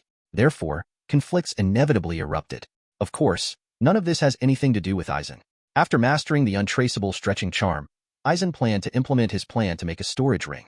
Of course, it is said that it is a storage ring, but it is actually a custom-made ring with a part of the hollow, and then use the traceless stretching spell to expand the part of the hollow space to achieve the goal. Boss, may I have a custom-made ring here? Eisen asked, looking at the old man with a bushy beard in front of him. That's right, Eisen had already changed out of his wizard robes and came to a Muggle jewelry factory. For Eisen, of course, The alloy rings made by ordinary people with finishing methods are more in line with their own aesthetics. Yes, so what kind of ring do you want to order? The old man began to ask Eisen's needs. For such a ring, the inner part is hollow, and it must be made of titanium alloy. Can it be made? Eisen took out a page of manuscript from his pocket, on which the shape of the ring was drawn. In fact, the ring Eisen wanted to customize was not complicated, but had some requirements on the material and the hollow part. No problem. A deposit of 100 pounds. Come and pick it up tomorrow. The old man picked up the sample and looked at it and nodded. The next day, after getting the ring, Eisen bought a deck of poker at the store by the way, and then back to Hogwarts Castle. Back in the faculty dormitory, Eisen first used a very buggy spell, duplicates. Directly copied dozens of rings. Then, the production of the storage ring began. Because of the experience of casting the untraceable stretch curse on the suitcase before, it was very easy to cast the spell on the ring this time. After making 5 storage rings in a row, Eisen stopped. Reaching out to pick up one of the rings, Eisen appeared in front of the bullet frame. Is it possible to consume a miraculous feature for reenactment when discovering the extraordinary feature, the feature of the excellent storage space? With a thought, Eisen didn't consume the miracle feature to reproduce the ring's feature for the time being, and the bullet frame disappeared in front of his eyes. Putting the ring on the middle finger of his right hand, Eisen can feel that the hollow part of the ring is almost the size of a room. Afterwards, Eisen put the duplicated extra rings into a storage ring, put all the books and manuscripts into another storage ring, and then put the 2 storage rings into the storage ring on the middle finger in the ring. Of course, his wand is also placed in the storage ring on the middle finger. As for nesting the storage ring, this trick works. This means that it will not be a problem for Eisen to carry things with him in the future. Next, Eisen started to use the copying spell frantically on the bought poker, and waited until the copied poker was filled with 2 storage rings before Eisen stopped. Eisen then placed the 2 poker-filled rings on the ring fingers of each hand. To say why Eisen did this, in fact, it originated from one of his thoughts. That's right, Eisen wants to use poker to fight. Of course, he is not a god of gamblers, and he can use card-flying skills to fight against the enemy. His main purpose is to use poker to transform into battles. Through transfiguration, whether it is turning the poker into a stone slab the size of a person or an alloy steel plate the size of a person, there is no doubt that it is an excellent means to resist evil spells. Of course, if you attack, you can also turn the poker into a sharp blade. If Eisen's thinking is right, then he can throw poker from the storage ring when facing the enemy. Because for him, every poker thrown can become a prop to block or kill the enemy. After finishing his work, Eisen went to the room of requirement. Playing cards kept appearing in Eisen's hands, and while quickly flying towards the target, they either changed into sharp blades, thick and large stone slabs, or metal chains, etc. During the Transfiguration battle simulation, Eisen also tried out tactics against multiple enemies at once. It sounds complicated, but it is actually very simple for Eisen. It is to throw out several poker cards at the same time for deformation attack. In terms of defense, not to mention that you can put a powerful iron armor spell on yourself anytime, anywhere, and you can directly turn poker into an alloy shield in front of you. To be honest, I have been using Yegwa to read and read books recently, change sources, and read aloud with many timbers. Yegwa Udo Android and Apple are all available. After some practice, Eisen has become very proficient in the tactics he can think of. Eisen is very satisfied with his strength. He is confident that he can use this tactic to block most wizards, and he can also defeat or even kill most wizards. While Eisen was still not sure if he could beat Voldemort, he felt that his poker transformation would be fine against the opponent's jinx. Moreover, even in the face of Voldemort's killing curse, Eisen was confident that he could respond with his own nervous reflexes. Because whether it is dodging or using the transformation technique to conjure up obstacles to resist, he can do it all. However, despite having such knowledge, Eisen is still looking forward to entering the dueling club for actual combat. Unfortunately, we will have to wait a while. Chapter 19: The Troll. At this point, the Halloween dinner is about to begin. In addition to the professors sitting on it, the little wizards below were also whispering. After completing the practice of making storage rings and new tactics, Eisen came to the auditorium to help with the arrangement. Professor Eisen, have you had any difficulties in class recently? Dumbledore looked at Eisen, who was beside him. Unexpectedly, not long after sitting down, Dumbledore's voice came over. Oh, of course not. The astronomy class is relatively simple, and the students performed very well. Especially, Ms. Hermione Granger, she is a very good little wizard. Eisen froze for a moment, then he answered in a satisfactory manner, and praised the little wizard by the way. That's right, for Eisen, the astronomy class was really easy and there were no difficulties. Even he didn't pay much attention to the after-school homework he left for the little wizard. After all, how the wizard landed on the moon is really not a simple question. Many little wizards didn't complete this assignment, but Hermione also submitted a related paper. But at the end of the argument, the conclusion is that wizards cannot go to the moon. Hermione Granger? Dumbledore also showed a look of admiration. That's right, astronomy class doesn't need to use magic, but Hermione's performance is amazing enough. Yes, since astronomy class doesn't involve magic, Eisen can only praise Hermione's learning ability. But isn't Hermione here now? While speaking, Eisen glanced around.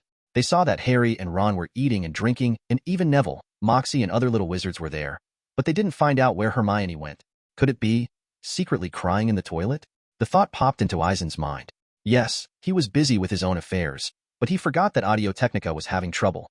Before Professor Dumbledore could continue his questioning, the door of the auditorium was suddenly opened, and then Professor Quirrell rushed in.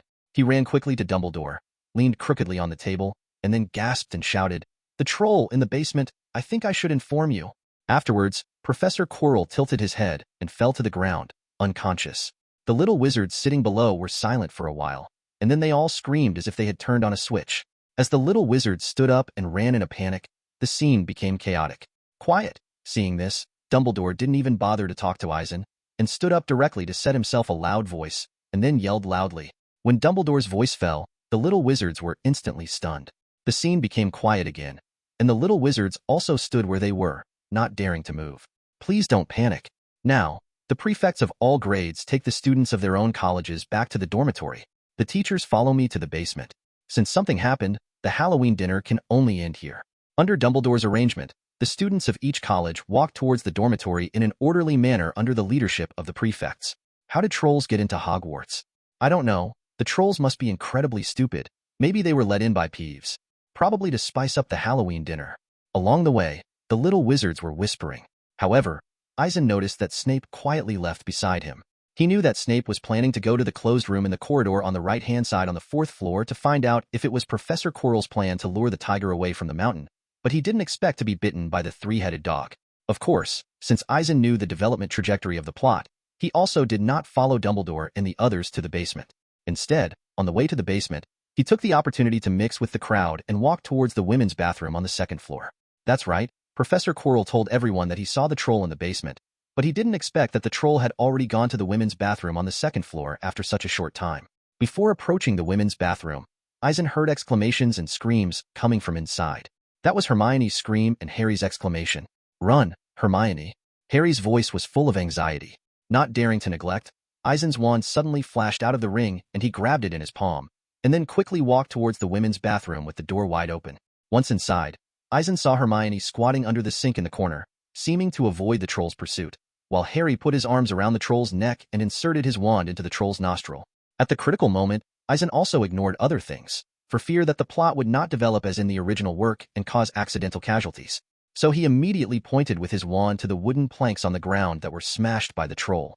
Next, under the astonished gazes of Hermione and Ron, the shattered planks quickly deformed and turned into chains of steel chains wrapped around the troll's body, and its waving arms were also tightly bound.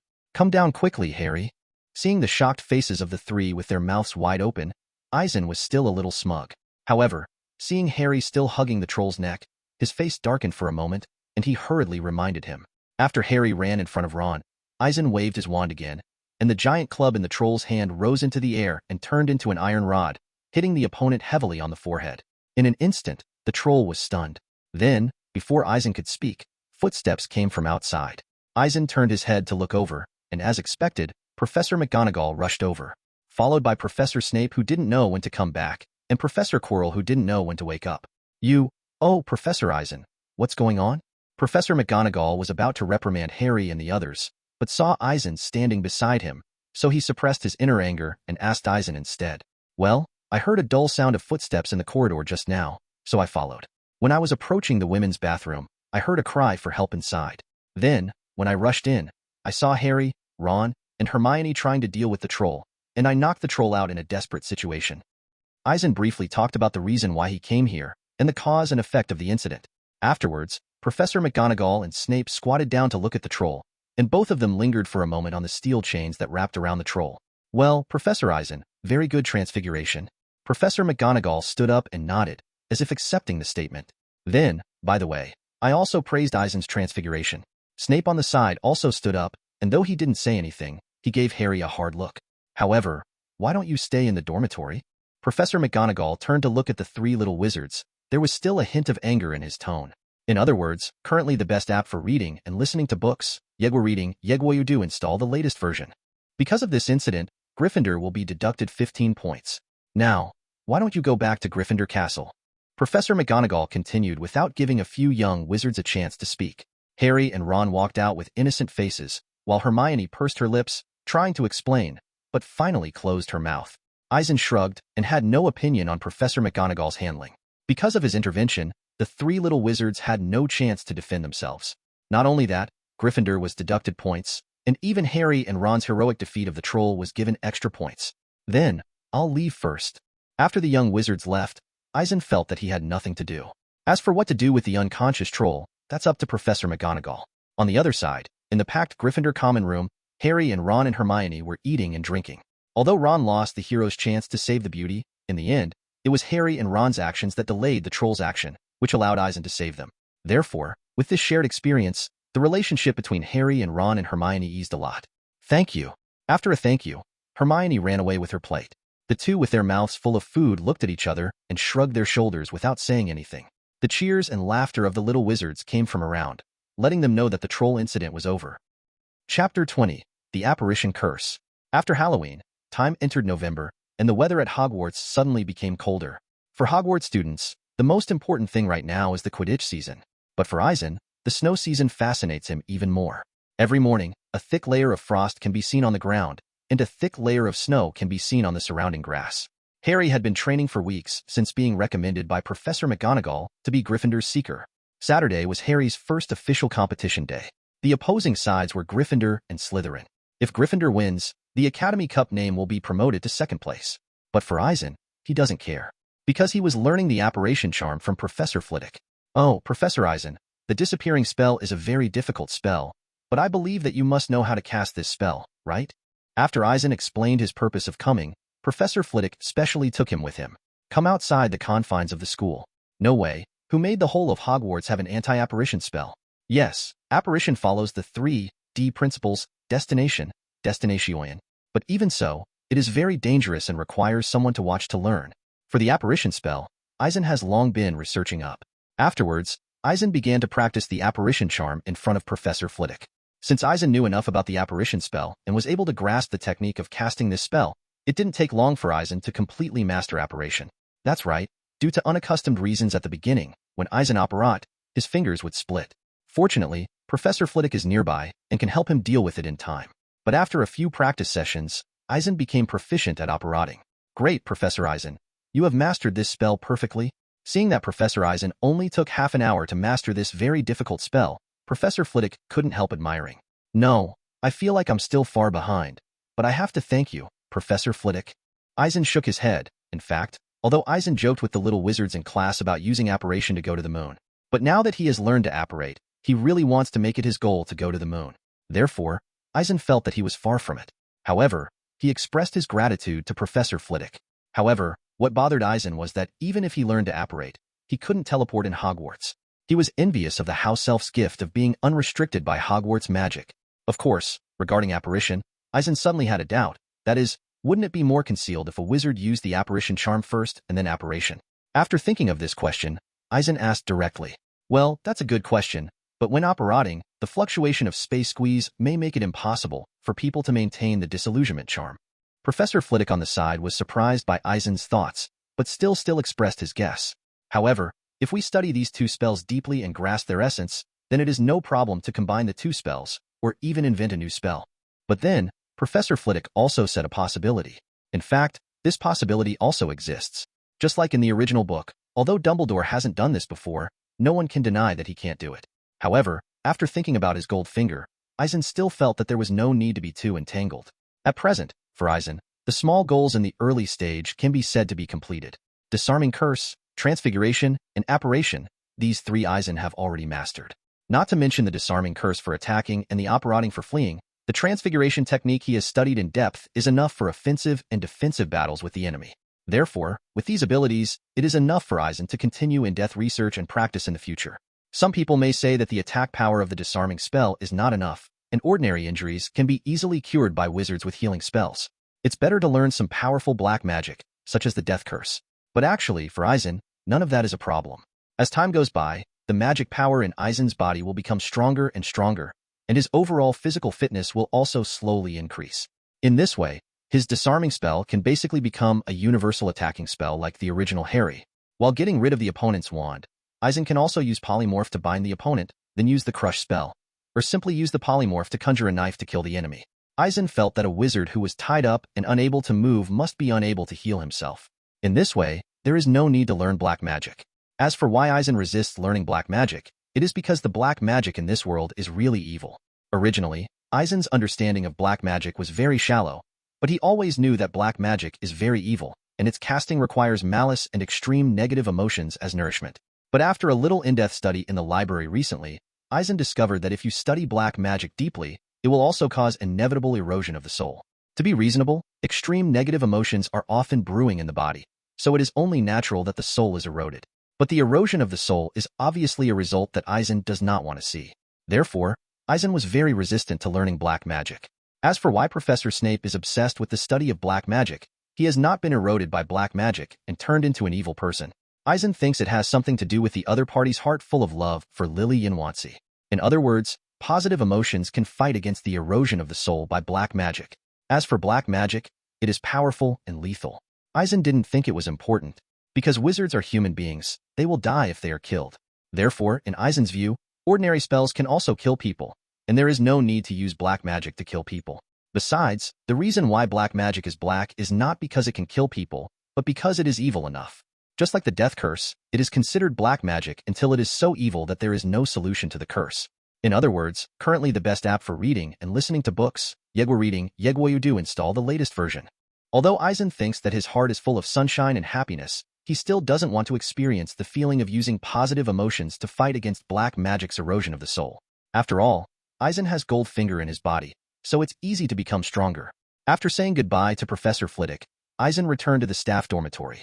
In the following time, in addition to using various spells in daily life, Eisen will also take time to practice the combination of transfiguration, disarm spell, and apparition outside of school. Of course, besides practicing, he also devoted part of his energy to studying a clemency and patronus charm.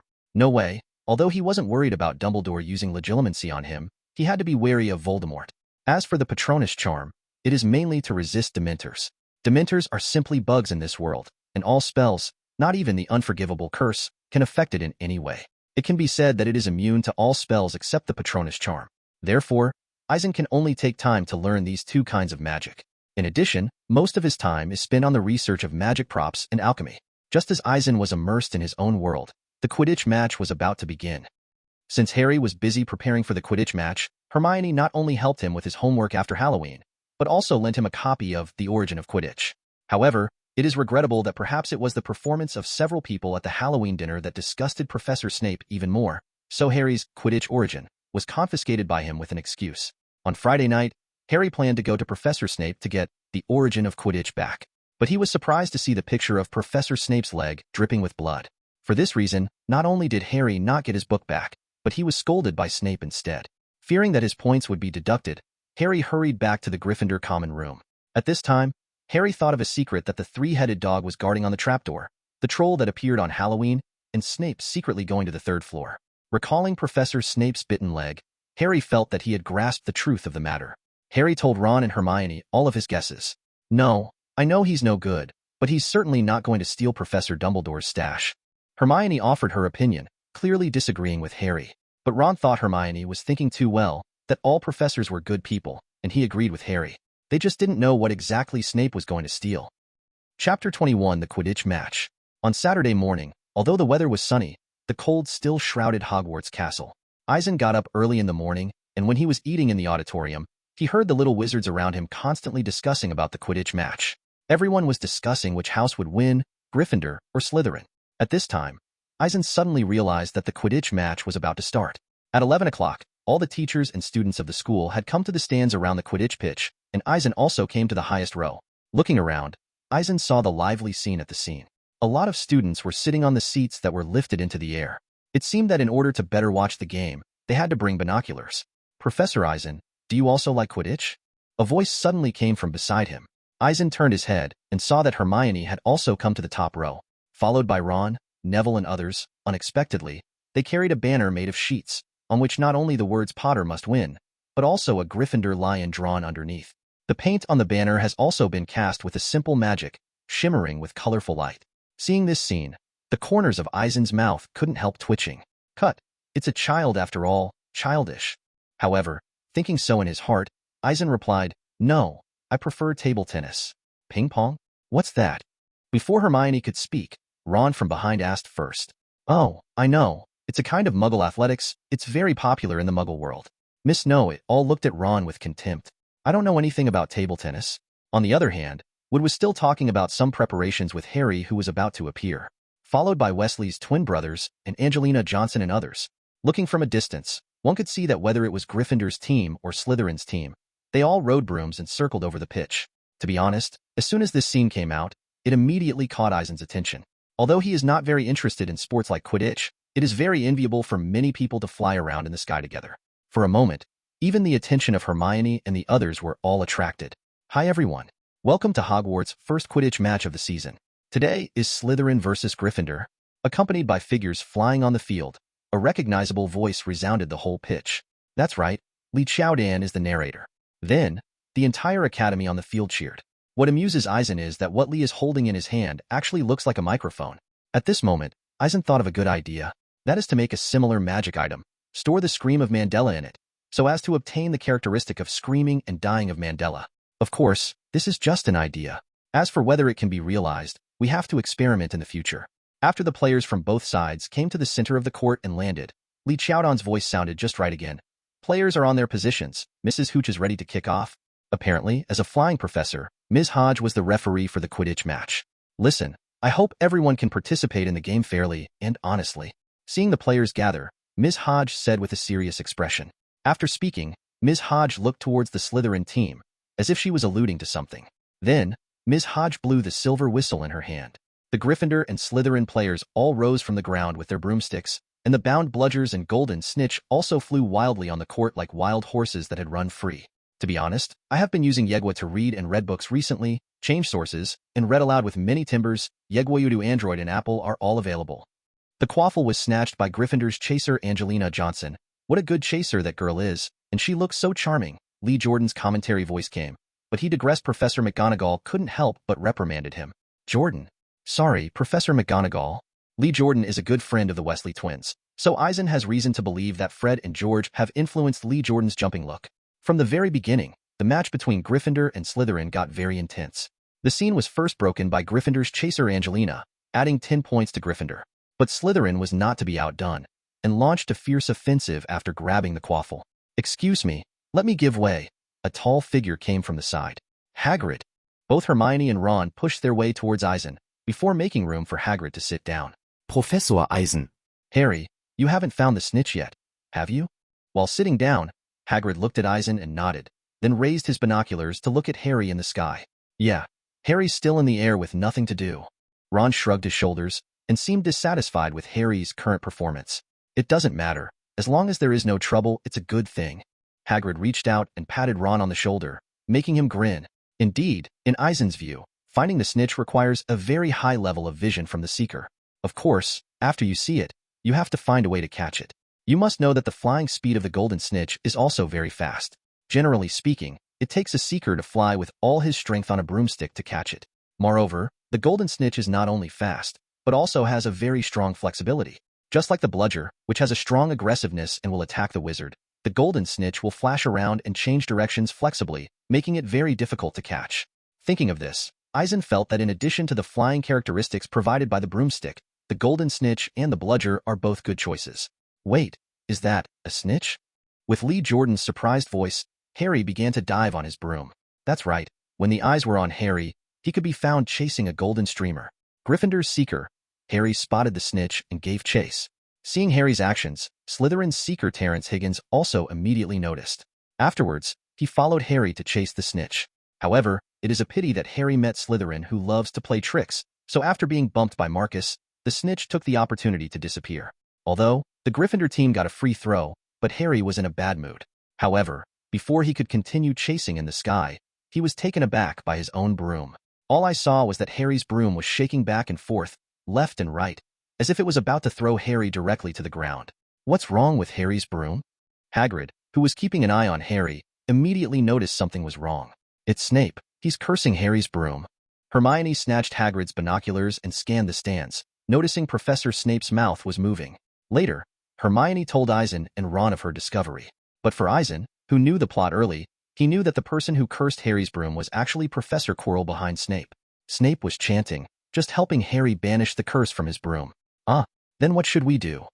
Before Eisen could say anything, Ron, who was a little shocked by the result, immediately showed a worried look. There was no way. While the few people were talking, Harry was clinging to the broom like a sloth, writhing back and forth in the sky, looking very dangerous. Eisen frowned slightly, wondering if he should tell the two little wizards the truth of the matter. After all, spoilers are a matter of course for traversers. However, before Eisen could make a decision, Hermione at the side was very straightforward. I have a solution. Hermione made a decisive decision, nodded to Eisen and Ron, and left quickly. Chapter 22 Burning Snape. Harry kept rolling in the sky, and even fell off the broom, holding onto the broom tightly with only his hands. The thrilling situation made Gryffindor's students exclaim, but Slytherin's side was full of voices of luck and misfortune. Hurry up, Hermione. Ron kept muttering from the sidelines, the worry on his face becoming more and more obvious. As for Eisen, although he didn't do anything else, he already had his wand in his hand.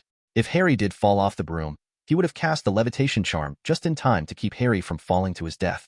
On the other side, Hermione quickly ascended to the stand where Snape and Quirrell were. Since Eisen didn't have time to remind her this time, Hermione's target was still Snape instead of Quirrell. Since everyone's attention was on Quidditch, no one noticed Hermione's arrival. Then, Hermione cast a fire charm on Snape's robes in a low voice. Seeing the flames starting to burn, Hermione turned around and quickly fled the scene without caring about anything else. As in the original plot, after Hermione set Snape's robe on fire, only a few tens of seconds later, the surrounding faculty members discovered the problem. It's on fire. Your robes are on fire, came a shriek, interrupting Snape's spellcasting. In a panic, Snape stood up. Suddenly, a small commotion broke out. After Snape stopped chanting, by coincidence, he also interrupted Quirrell next to him. Then, Harry's broom also stopped shaking. Hermione, who saw this scene, naturally blamed Snape for everything. The real culprit, Quirrell, was completely ignored. After being hit, Professor Quirrell probably felt that the time had passed, so he didn't continue to curse Harry's broom. And Snape next to him didn't say much. After stamping out the fire with a black face, he glanced at Harry on the field. As for the master who caused the commotion, Hermione didn't care. She just thought it would be nice to be able to stop Professor Snape from jinxing the broom. At this time, everyone suddenly noticed that Harry's broom was no longer shaking. Look, Harry is climbing back on the broom again. Ron exclaimed in surprise after seeing Harry's movements through the binoculars. To be honest, I have been using Yegwa to read and read books recently, changed sources, and read aloud with many timbers. Yegwa Udo Android and Apple are all available. Harry regrouped, and after spotting the snitch again, he began to dive towards the ground. On the other side, Terence of Slytherin also dived to the ground. But as it got closer and closer to the ground and was about to hit the ground, Terence finally couldn't hold back and pulled himself up with the broom. And Harry, as expected of a natural seeker, galloped wildly for a while, and at the same time he fell to the ground, he directly ate the snitch. He caught the snitch, Harry Potter caught the snitch and scored 150 points. Lee Jordan's voice sounded at the right time. Gryffindor wins. Miss Hodge, the referee, blew her whistle before delivering her verdict. Afterwards, Gryffindor, Lawenkeluo, and Hufflepuff students in the stands all cheered. On the other hand, the Slytherin students looked downcast. None of this has anything to do with Eisen, though. With Occlumency and Patronus spells and alchemy to work on, Eisen came to the library alone after his victory at Gryffindor. On the other side, Harry and others came to Hagrid's cabin as guests. Professor Snape did it, Ron began to explain. Hermione and I both saw that he was jinxing your broomstick. Well, Professor Eisen knows about that too. Professor Snape? If it was Professor Snape, then Harry would understand. Impossible. Professor Snape is a teacher at the school. Why would he do this? Obviously, Hagrid didn't know what was going on the field other than paying attention to Harry. Obviously, several people don't know what to say about this question. The three of them looked at each other, and then Harry planned to tell everything he knew. I found out something about Professor Snape. On Halloween, he tried to get through the three-headed dog guarding the trapdoor, but got bitten on his leg. We think he was trying to steal what the three-headed dog was guarding. Harry curtly he talked about his discovery, but didn't realize that Hagrid's face had turned dark. How do you know about the three-headed dog, Fluffy? Hagrid placed the teapot heavily on the table. Lu Wei. Ron looked in disbelief. That monster has a name? Hermione pressed. Of course there is a name. Fluffy is my pet. Hagrid was easily diverted from the subject. I bought it from an Irishman at the hotel last year and lent it to the Dumbledore caretaker. Oh, I can't say it anymore. This is top secret. Don't ask anymore. At the last moment, before Harry could ask, Hagrid had stopped the topic. But, Hagrid, Snape wants to steal from Fluffy's guard.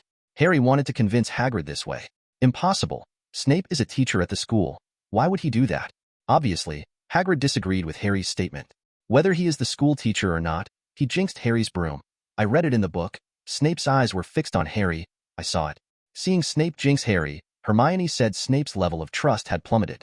So, when Hagrid said that Snape was a school teacher, Hermione couldn't help but start to refute. I'm telling you, you're wrong. I don't know why Harry's broom behaved like that, but there's no way Professor Snape killed a student. After taking a deep breath, Hagrid looked a little irritable. That's a very dangerous thing. It's not your turn to intervene. Forget Lu Wei, forget what it's guarding. That's a secret between Dumbledore and Nicole Flamel. Nicole Flamel? A stranger's name popped out of Hagrid's mouth, making Harry even more suspicious. Oh, Merlin's beard. Hagrid patted his forehead annoyed, a little angry with himself. He didn't expect that he accidentally slipped his tongue. Then, Harry and Hermione and Ron were kicked out by the irascible Hagrid. Who is Nicole Flamel? On the way back to Gryffindor Castle, Harry looked at Hermione, hoping that Miss Know-It-All would know. I don't know, Hermione shrugged. It was obvious that the know-it-all was useless at this point. In the days that followed, the trio ran into the library during breaks or after class, trying to find information about Nicole Flamel, but they found nothing. As for Eisen on the other side, he has a preliminary understanding of alchemy and has learned how to cast the Patronus charm. Although I don't feel very proficient, I think I can already effectively resist the Dementors. However, compared to the Patronus charm, a clemency progressed very slowly. No way, the entry requirement for a clemency is to empty the brain as much as possible. This kind of practice requirement is extremely difficult in Eisen's view. There is no way, as an adult, especially a traveler who has been baptized by the information explosion, it is too difficult to achieve this level. Fortunately, in the end, Eisen still found a way from Taoism's tranquility and samadhi, and only a little bit of results were obtained. But it's still a long way from practicing a clemency. However, Eisen couldn't help sighing every time he thought about the difficulty of learning. Although his gold finger can continuously increase the magic power in his body, and can also reproduce the characteristics of magic props, but it cannot directly display the skills, nor can it directly add points to improve skills. If it is really possible to add points to improve skills, Eisen is confident that he can directly point all the spells he knows to the full level. In that way, the apparition charm can not only travel back and forth between the Earth and the Moon, but can even jump freely between major galaxies. But it's a pity that his gold finger is not so convenient, and he can't directly raise his combat power to a level beyond the ceiling of the wizarding world. What a shame. Chapter 23: The Adoration of Hermione. As December approached, Hogwarts students began to have fun.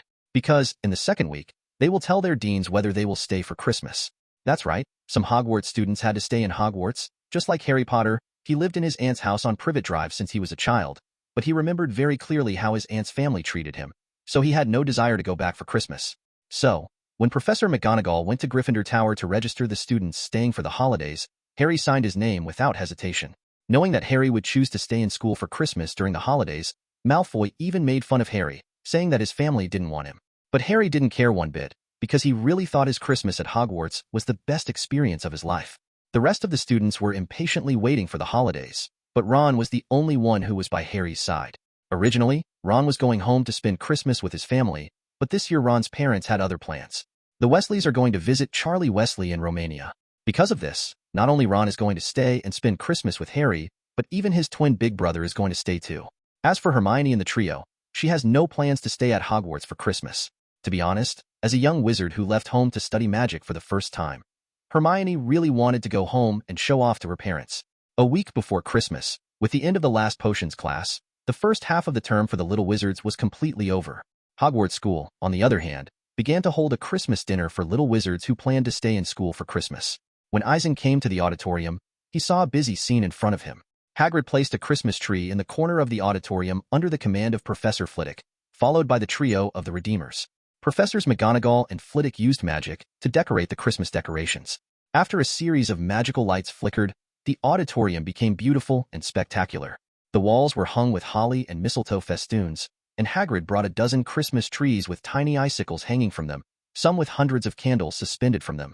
Hagrid, Professor McGonagall, Professor Flitwick, Merry Christmas.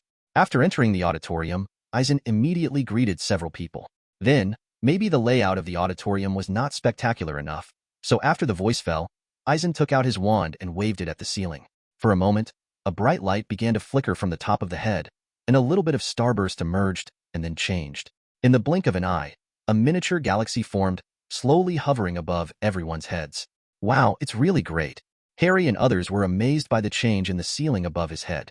Indeed, although what hovered above their heads was only a miniature of the Milky Way, the shock and mystery of watching the starry sky up close still filled everyone's hearts all of a sudden. Professor Eisen, Merry Christmas! Professor McGonagall, Professor Flitwick, and Hagrid greeted Eisen, one after another. I have to say, Professor Eisen, your idea is very good. I think you can do this in future Christmas dinners. Maybe seeing the effect of this magic is amazing enough, Professor Flitwick immediately praised. While speaking, Professor Flitwick also used his wand to create golden bubbles and hung them on the last Christmas tree that Hagrid brought. Oh, that's really my honor. Eisen nodded, and the smile on his face became more and more obvious. Professor Eisen, are you going to stay at Hogwarts for Christmas? Hermione asked Eisen suddenly.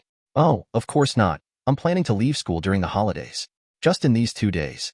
Although she didn't understand what Hermione's plan was, the news of Eisen's leaving school was not impossible to tell. So, Professor Eisen, may I ask you a question? Hermione had a look of anticipation on her face. Of course it's okay, just tell me. Eisen noticed that after Hermione asked this, Harry and Ron on the side also showed a trace of expectation. Obviously, this seems to be a question about the trio asking for help. It's still half an hour before dinner time. How about we go to the library?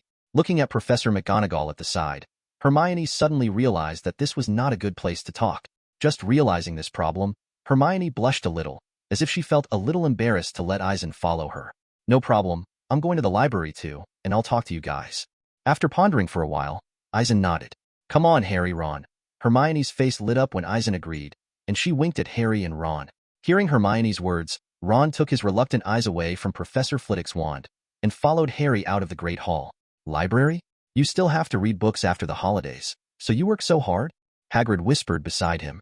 Eisen didn't say anything, nodded to him and the two professors, and then left. After arriving in the library, Eisen sat down with the trio at a table in the corner. Then, can you tell me, what question do you want to ask? Miss Hermione. Looking at the three people who were a little embarrassed, Eisen asked Hermione on his own initiative. While speaking, 3 playing cards flashed in Eisen's hand, and when they flew in front of the 3 of them, they had already turned into 3 glasses. Then, the glass is filled with water, which then becomes a drink. That's right, although Eisen is a professor, he is also a time traveler after all. It's understandable, then, to show off in front of the Messiah trio. The 3 poker cards are in the Eisen storage ring. The ability to fly to the trio is an application of the flying charm, then transfiguration, then the clear water charm to summon water, and finally the magic to turn into a drink. In other words, currently the best app for reading and listening to books, Yegwa Reading, Yegwa do install the latest version.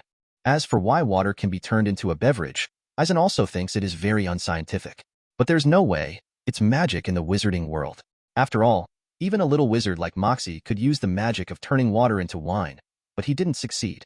Therefore, it is very common in the wizarding world to directly turn water into wine and drinks. Wow, Professor Eisen, how did you do it? Ron looked at the cup in front of him in amazement, picked it up and took a sip, and asked impatiently. Obviously, some of the magic is not difficult, and they have long been used to it. But using magic in such a combination, and using it so smoothly, opened their eyes. This is a very difficult spellcasting technique, silent and wandless casting, Professor Eisen? Before Eisen could explain further, Hermione said it first. Although there was a questioning tone in her tone, she seemed to already know the answer. That's right, this is a combined application of some simple magic. Combined with the silent and wandless casting skills, it looks very smooth. If it is in class, you will definitely get extra points. Nodding, Eisen simply explained a bit. However, after Eisen praised Hermione, he suddenly found that the little witch was looking at her in the wrong eyes. There is not only a trace of shyness, but also a kind of worship. Although Eisen felt that his ability to show off his skills was not bad, and he could surprise the little wizards, but he couldn't make Hermione worship him. However, after thinking about it carefully, Eisen understood. Because in the original book, Hermione admired and liked this handsome professor only after seeing the contents of Gilderoy Lockhart's adventure books. Even, completely turned into Lockhart's little fangirl. Compared with Lockhart, Eisen himself really doesn't have any works for Hermione who likes to read, but he is also young and handsome, and has good strength. Then, it was only natural that Hermione would adore him when he showed off his skills in front of Hermione. Thinking of this, Eisen was a little speechless, But the feeling of being admired by a top student is really a refreshing feeling to the bone. Eisen, who has been a man for 2 lives, already had an inexplicable sense of satisfaction when he was the teacher of the little wizard, but he did not expect to be worshipped by a schoolmaster, and this sense of satisfaction was even stronger. No wonder. Many people like to pretend to be pigs and eat tigers, and like to show off in front of others. There is a reason for this. Eisen made a sighing summary in his heart. Chapter 24. Nicole Flamel. Seeing that Hermione looked wrongly at Professor Eisen, Ron whispered into Harry's ear, "What's wrong with Hermione?" "No, I don't know either. Maybe it's admiration for the professor." Harry nodded, giving Ron a different look. "Harry, Ron, what are you talking about?" Since the voices of the two were really too low, even though Eisen's 5 senses were more than twice that of ordinary people, he couldn't hear what they were saying clearly. That, Professor Eisen, Ron and I were talking about the magic you used just now. How did the 3 playing cards appear? Did the professor conjure it?" Harry was worthy of being the savior, and his brain turned faster. After hearing Eisen's question, he immediately found an extremely legitimate excuse. "Oh, you said this. I was about to say it." Hearing Harry ask this, Eisen seemed to think of something, and with a thought, 3 pre-made storage rings appeared in his hand. The untraceable stretching curse. You know it? Eisen put the 3 rings in front of the 3 of them, and then asked, "Yes, I have boxes and tents with the no trace stretching charm cast on my house." Ron was the first to answer Eisen's question, but he didn't understand how it had anything to do with Harry's earlier question. This spell can expand the inner space of the container, so that the space of the suitcase can be increased to the size of a room, so that you can carry more things when you travel. Looking at Harry and Hermione, who were still confused, Ron explained a sentence. Could it be? After Hermione understood, she looked at the 3 rings on Eisen's hands, and at the ring in front of the 3 of them, showing a surprised expression. "Yes, some of these 3 rings are designed to be hollow, and the hollow part was enlarged by me with the no trace stretching curse.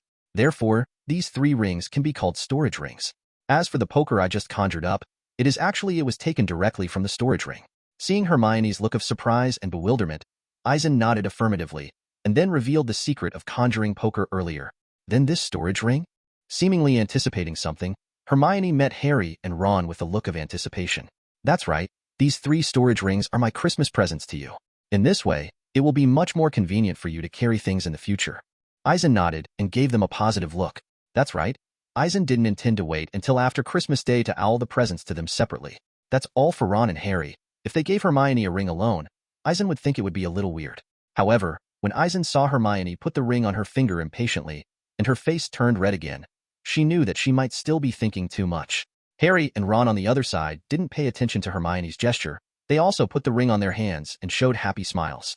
"Professor Eisen, I remember that the Ministry of Magic doesn't seem to allow private use of the untraceable stretching curse to make magic props." After a few minutes of being unhappy, Ron suddenly came to his senses, and then looked at Eisen with a troubled expression. Hermione on the other side heard the bad news after she calmed down a bit, and then her face collapsed, showing a similarly troubled look. No way. For a top student like Hermione, following the rules is the most important line. Although after experiencing the troll incident and being rescued from the troll by Harry, Ron, and Professor Eisen, Hermione didn't care much about violating the school rules, but she still didn't care about the regulations promulgated by the official Ministry of Magic. Plan to fight. Recommended. Yegwa reading and chasing books is really easy to use. Download Yegwa here. Everyone can try it soon. Yes, but if it is used quietly, there should be no problem. I don't think you will surrender to the Ministry of Magic. Eisen shrugged, and then said in a low voice, as if someone was watching them same. Seeing Professor Eisen's performance like this, the 3 of them breathed a sigh of relief, and then showed surprised expressions on their faces again.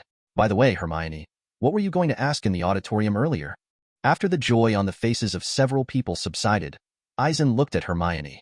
As soon as this topic was brought up, Hermione immediately showed a cautious look. Even Harry and Ron next to her were the same, as if to say something confidential next. "Professor Eisen, do you know Nicole Flamel?" Hermione's voice lowered unconsciously. Harry and Ron on the other side also showed expectant looks.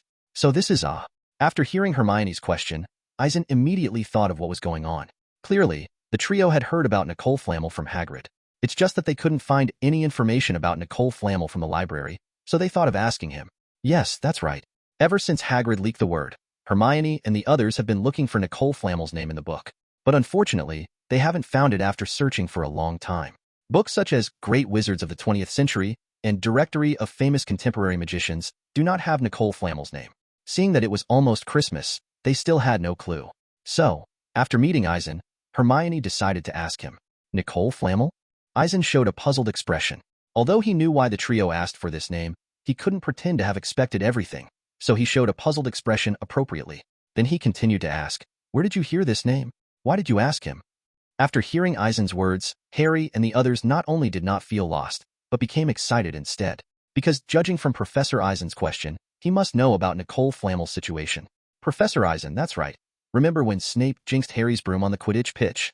Hermione started by mentioning what Snape had done. Then he told all about how the troll was brought in by Professor Snape to cause chaos, and he was bitten by a three-headed dog when he went to steal something. In other words, you think what Professor Snape wants to steal is the secret of Headmaster Dumbledore and Nicole Flamel? After listening to the little wizard's speculation, Eisen sucked his teeth subconsciously. No way. For Eisen, who knew the truth a long time ago, he really admired the reasoning ability of several people. It's obviously a wrong truth, but it is speculated by several people that it is reasonable and reasonable. If Eisen didn't know the truth, he might be convinced by their speculation. Yes, Professor Eisen. So we're looking for Nicole Flamel? Harry on the side was very concerned. After all, in his eyes, Snape was a villain, and he must not be allowed to get his way in school. Are you going to deal with Professor Snape? It's not okay. It's too dangerous. You should tell Professor Dumbledore all of this. Although he knew that Snape really meant nothing to them, Eisen didn't intend to tell them. Instead, a more simple and crude solution was proposed. But Professor Dumbledore won't believe it. Ron retorted from the sidelines. He's not like Professor Eisen, who saw Snape hex Harry's broom on the Quidditch pitch. That's why he believed us. Hermione nodded and looked at Eisen again. Damn it, what I see on the Quidditch pitch is not real. Eisen complained in his heart, but he didn't intend to expose the truth of the matter directly. Okay, but I can't tell you too much. It's too dangerous. Afterwards, Eisen was going to give them a sideways nod, and seeing a few people nodded, Eisen continued, "Harry, do you still remember you from Chocolate Frog? Is it the first card collected inside?" "Professor Dumbledore, the first wizard card I got was Dumbledore," Harry gasped at this point, then looked up at Hermione and Ron. "I think I've found him." Harry showed a look of surprise. "I saw it on the train, on the card about Professor Dumbledore's introduction. Dumbledore's well-known contributions include defeating the dark wizard Grindel in 1945 who discovered 12 uses of dragon's blood, and partnered with Nicole Flamel in alchemy." After listening to Harry's words, Hermione and Ron showed surprised expressions. Obviously, they didn't expect to find the name Nicole Flamel so quickly. Professor Eisen, immediately afterwards, Harry looked at Eisen again, as if he wanted to know more. "Okay, let's stop here. Now that you know Nicole Flamel, you should find out everything soon. I believe you can do it." Interrupting what Harry was about to say, Eisen told them some encouragement. To be honest, the reason why Eisen didn't tell them the result directly. On the one hand, Eisen believed that with the information he provided, Harry and the others could easily find out everything they wanted to know. On the other hand, Eisen feels that the trio trains themselves bit by bit like the original work, which is the best way to grow. Chapter 25 Entrustment. The sense of urgency between Harry and Ron and Hermione has dropped a little since Harry got the tip from Eisen and learned more about Nicole Flamel. While I'm not around, you guys have to keep looking. Once you have more news, you can write to send an owl to tell me. Before parting, Hermione urged Harry and Ron. Of course, you can also ask your parents to see if they know Nicole Flamel. Ron nodded and said, "It's safe to ask them." Yes, very safe, because they are all muggle dentists. After making some promises, Hermione left with her suitcase. Recommended, Yegwa reading and chasing books is really easy to use. Download Yegwa Do here, everyone can try it soon. However, as soon as Hermione left school, Harry and Ron played wildly in Hogwarts like wild horses. Not only do they have free command of everything in the dormitory, but they can also occupy more comfortable armchairs by the fire in the common room. Basically, Harry and Ron didn't think much about Nicole Flamel anymore. After all, it seemed to them that Hermione was enough for the matter. One day, when Eisen came to the Gryffindor common room, he found Harry and Ron sitting by the fire eating all the food that could be poked with a skewer. While eating, he was still playing wizard chess. Apparently, it was Ron who was teaching Harry how to play wizard chess. Eisen knew that although Ron had no obvious advantages in the trio, he was extremely talented in wizard chess. In Eisen's memory, when the trio passed through the trapdoor to the wizard chess level, they relied on Ron's command and sacrificed their own pieces to let Harry pass the level. Of course, Eisen also knew that wizard chess was no different from chess in the Muggle world. The only difference, perhaps, is that the pieces of wizard chess are alive. It can make people feel like they are really commanding the battle when they are playing chess. "Harry, Ron, are you playing wizard chess?" Coming straight to the two, Eisen sat directly on an armchair.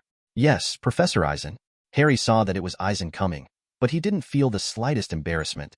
"Are you planning to stay in school for Christmas?" Eisen asked, even though he knew the situation of the two of them. "Yes, the Dursleys are terrible. I don't want to go back for Christmas."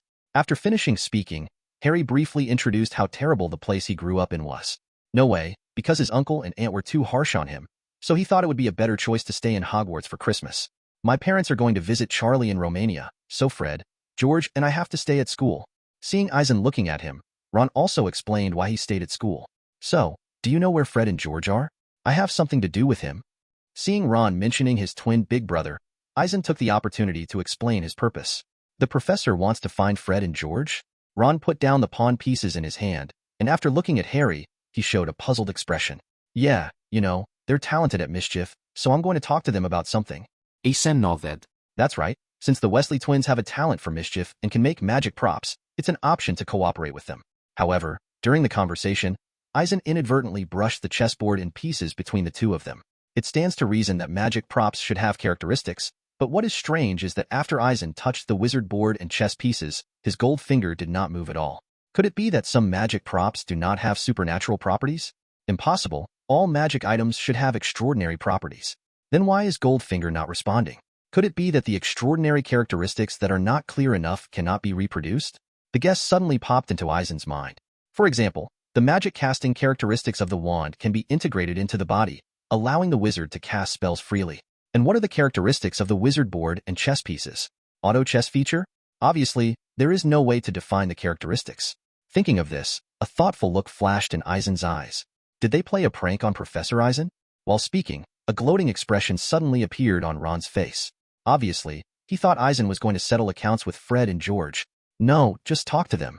Have you seen them both? Suppressing all the thoughts in his mind, Eisen said that he had business to talk to them. That's right. At the level of Wes's twin brothers, can they prank him? Obviously impossible. Professor, you can go to Hagrid's cabin to look for it. Maybe Fred and George are there? After hearing Eisen's words, the schadenfreude on Ron's face disappeared immediately. What did they go to Hagrid's for? Yes, Eisen was very curious about that. After all, he never imagined that the two brothers could get along with Hagrid. Pooh. As if hearing something funny, after Harry and Ron looked at each other, they suddenly burst out laughing. Professor Eisen, it's Fred and George, who had enchanted the snowball during their snowball fight some time ago, and made the snowball chase Professor Quirrell around and hit the back of his hooded head. Afterwards, Frida and George were punished and locked up. Now, Hagrid asks them for help whenever he can do any physical work. It took a long time for the two of them to stop laughing, and then Harry told everything. Well, then I'll go to Hagrid's. Hearing Harry's answer, Eisen almost couldn't hold back his laughter and quickly pretended to be coughing and nodded to the two of them. He turned around and walked outside. Come to think of it, the Weasley twins could indeed do this kind of thing. Too bad they didn't know that Quirrell had Voldemort's face on the back of his head. Otherwise, they will definitely think that even solitary confinement is worth it. Thinking of this, Eisen felt that they might be the first people who dared to directly attack Voldemort. Fortunately, the purpose of Voldemort leaning over Quirrell was to find the Philosopher's Stone, otherwise, Fred and George would have been killed if he got angry. After going downstairs, before Eisen reached Hagrid's hut, he saw Fred and George walking this way from a distance. Taking a closer look, the two of them were stained with a lot of snow, as if they had rolled in the snow. Even their brown hair looked a little wet, and they looked a little embarrassed. Fred, George, what are you doing? Eisen greeted the two of them directly after seeing them. Oh, Professor Eisen, that's right. We were having a snowball fight just now. Eisen seemed a little surprised why he greeted them suddenly, but the way and tone of the brothers' words still made Eisen feel a little jump take off. So, why is Professor Eisen looking for us? Seeing the smile on Eisen's face, the Weasley twin brothers asked after an explanation. Yes, I heard that your prank talent is very good, so I want to entrust you to make 2 magic props. Eisen showed a meaningful smile on his face. One of them is a boxing telescope. When looking through the telescope, a fist will come out and punch you in the eye. Wow, that idea it's just awesome. The perfect prank prop. Professor, can you authorize it for us to make and sell? That's right. How about a 50-50 share of the sales profit after the product is produced? The two spoke to each other very fast. If Eisen hadn't lived in this life for 19 years, and his physical fitness had more than doubled, he might not have understood what they were talking about. Of course it's okay, but another magic item. It was Eisen's bad idea to give them the idea of Wesley's twin brothers. Okay, what is the other prank prop? The two just got a new idea, and after hearing Professor Eisen's words, they couldn't wait to know another idea. In this way, you have to add a see-through function that can be turned on or off actively on my telescope without changing its basic effect.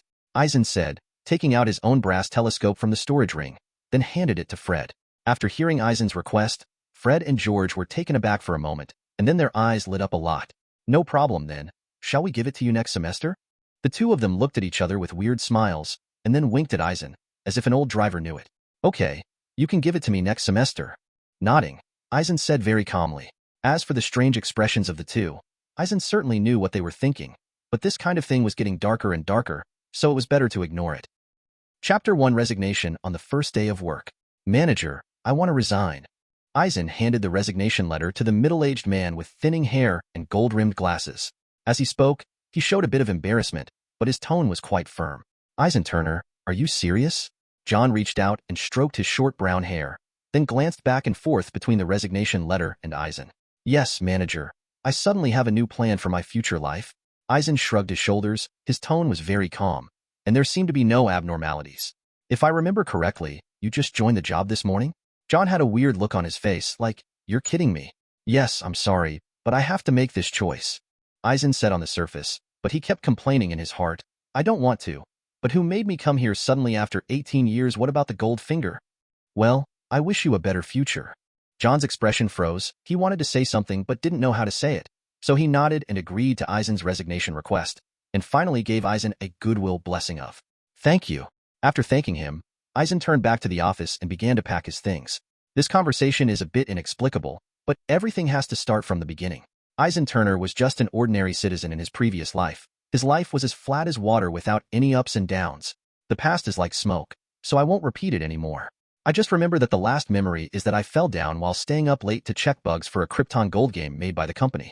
Unexpectedly, in a blink of an eye, he came to Manchester, England, and became a baby born in 1972. The family conditions in this life are also ordinary. His father, Jeff Turner, is a technician in an automobile factory, and his mother, Ivy Merlin, is the editor-in-chief of a book publishing company. Born into such a family, although Eisen didn't enjoy the treatment of the rich second generation, he still had enough food and clothing. Not to mention, Eisen has already planned his life since he learned that he was reborn in England decades ago. So, from primary school, Eisen has been cheating all the way. Until he graduated from university, his grades were so good that he became a child of someone else's family. During this period, Eisen also accumulated more than £2 million in savings by copying novels and songs based on the memories of his previous life. Since he has made a lot of money, his parents have no objection to Eisen's plans for the future of his life. So, Eisen entered a London film and television company and tried to figure out the way in it for a few years, and then opened his own film company to play by himself. In this way, not only can the good movies in memory be copied out, but also IP can be jointly developed with the publishing company where my mother works. On the morning of July 4th, 1990, that is today, Eisen had just joined the job as a production staff of Fies Forest Film and Television Company. Everything was going according to plan, but unexpectedly at 10 a.m., a sudden accident occurred, which completely canceled Eisen's life plan.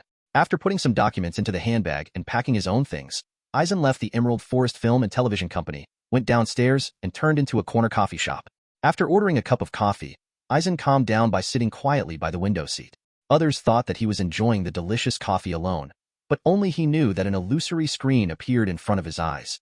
Yep, that's why Eisen changed the course of his life when he suddenly activated the fabled gold finger on his first day at work. On the Unreal screen is a character panel. To be honest, I have been using Yegwa to read and read books recently, change sources, and read aloud with many timbers. Yegwa Udo Android and Apple are all available. Character: Eisen Turner. Extraordinary talent: magic, activated, magic value, 10, add 10 points of magic every day. Extraordinary characteristics: none. Miracle feature: 1 copy, automatically get 1 copy every year. Looking at the character panel in front of him, Eisen suddenly felt that everything in the world is so beautiful. Judging from the panel, the extraordinary talent is the activated magic power, and the magic power is only 10 points. Coincidentally, Goldfinger can increase his magic power by 10 points every day, which means that his magic talent was only activated today. But what is the magic for? Is it possible to cast magic? Thinking of this, a smile appeared on Eisen's face.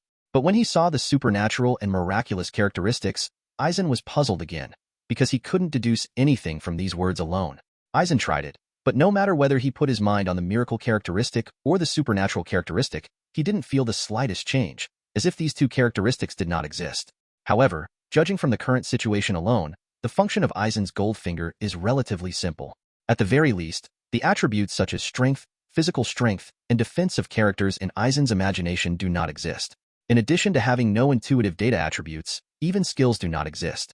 At present, the only mana value that Eisen knows is that it can increase by 10 points every day, but what is the use is still a question mark. Time passed slowly, and suddenly, Eisen's eyes lit up as if thinking of something. Even a smile appeared on the corner of his mouth. Then he got up and walked out of the coffee shop and entered the bookstore next to him. After a few minutes, Eisen returned to the coffee shop and sat by the window again. It's just that Eisen has 5 more notebooks, a pen, and a bottle of ink in his hand. Since what Eisen plans to do next is quite secretive, he has no intention of using English in the coffee shop. After filling up the ink, Eisen used a pen to write a large line of Chinese characters, 89 Xiangong, on the cover of the notebook, and then opened the notebook to write the content in it. Buju Xiangong is a kind of Taoist magical power that Eisen often saw in novels in his previous life. After being practiced, he can fly to the sky and escape from the ground, with countless changes. Of course, Eisen doesn't have such great magical skills, he's just making up a specious mess. After about an hour or so, Eisen finally finished writing what he considered to be an extraordinary skill book, 89 Xiangong. However, no matter how Eisen secretly called out, "learn," in his heart, Buju Xiangong still did not appear as a skill on the character panel. Even though he ignored the strange gazes of other people in the coffee shop, he picked up the notebook and patted it vigorously, but it still had no effect. Could it be that the painting style is wrong? Eisen looked at the extraordinary talent of magic power on the character panel and thought about this possibility. Afterwards, Eisen picked up another notebook, wrote a few large characters, magic body training on it again with a pen, and then flipped through the notebook again to start writing. The core of the content written by Eisen this time is the magic power in the body, through the way the magic power circulates in the body to cleanse the body. It can not only improve physical fitness, but also improve the body's affinity for magic power, as well as its control over magic power and so on. After a long while, Eisen closed Magic Body Alchemy, and the contents inside had been firmly remembered in his mind. Afterwards, Eisen stared fixedly at it, and a very strong desire emerged from the bottom of his heart, that is to learn Magic Body Alchemy. However, the character panel remains unchanged. Eisen originally hoped to open the hidden skill panel of Goldfinger through self-learning skills, but unexpectedly failed. Next, Eisen did not self-create skills, but experimented with the skills he had mastered before, such as driving, programming, and writing. But obviously, it still can't be reflected on the character panel. In fact, when the experiment reached here, Eisen had already expected it. His Goldfinger doesn't seem to have this feature at all. After realizing the result, Eisen was a little disappointed, because this means that he may no longer rely on the way of taking skill books to learn skills. The plugin doesn't seem to be big enough. After a while, Eisen put away the pen and manuscript and then sighed. Awakening extraordinary talents is a good thing, and no matter what level the 10 points of mana is, it is always good to be able to automatically increase by 10 points every day. However, at this moment, Eisen suddenly remembered an extremely important matter, that is, the issue of personal safety. That's right, he had lived in this world for 18 years before, and he had never worried about his personal safety. But now that Goldfinger appeared and awakened his extraordinary talent, Eisen had to doubt the world. Was he really just reborn into England decades ago? Or is this a parallel world with extraordinary power hidden? If he hadn't awakened his magic power, he certainly wouldn't have thought about it. After thinking of this possibility, Eisen couldn't help but start to mutter in his heart. It seems that before we figure it out, we still have to keep a low profile and hide it. Looking at the handbag in front of him, Eisen suddenly felt annoyed. Because if you want to hide it in a low-key manner, it's better to keep going to work quietly and pretend to be like a normal person. But he was disturbed by the sudden appearance of Goldfinger, and he quit his job on impulse. But the matter has come to this point. Eisen can't help it. He can't go back with the cheek and continue to ask to go to work. So, feeling a little tired, Eisen gave up this unrealistic idea. With a thought, the character panel disappeared from his eyes, and then Eisen pondered about his next plan. Time passed bit by bit, and soon it was 12 noon. After recovering, Eisen still hadn't figured out what to do. Afterwards, Eisen ordered a pasta at the coffee shop and dealt with it simply. Chapter 2 begins at the leaky cauldron. After walking out of the coffee shop, Eisen temporarily forgot his troubles. Looking at the cars whizzing by on the street, he suddenly felt that even the smoke in the sky became lovely. After Goldfinger appeared, although Eisen still felt a little bit confused about the future, he already had a bottom line in his heart. In fact, it is also understandable. After all, who wouldn't be like this after owning Goldfinger? Walking on the street, Eisen glanced at the nearby bookstores one by one, and then a strange shop caught his attention. This is... Looking at the dark and dilapidated building in front of him, Eisen looked back. That's right, this is Charing Cross Road, and there are many bookstores on the street. He muttered inwardly and looked up again. Sure enough, between a bookstore and a record store, a dark and slightly dilapidated shop suddenly appeared in a place he had never noticed before. Suddenly, Eisen was a little confused. Because he often passed by this street before, even when he passed by here in the morning for work, he didn't remember such a shop here. But why did it happen so suddenly? Could it be that I have ignored it before? This is too outrageous. I'm hallucinating? A thought first flashed in Eisen's mind, but was quickly rejected by himself. Immediately afterwards, when Eisen saw the signboard with some peeling writing, the words, "The Leaky Cauldron," appeared in front of Eisen's eyes.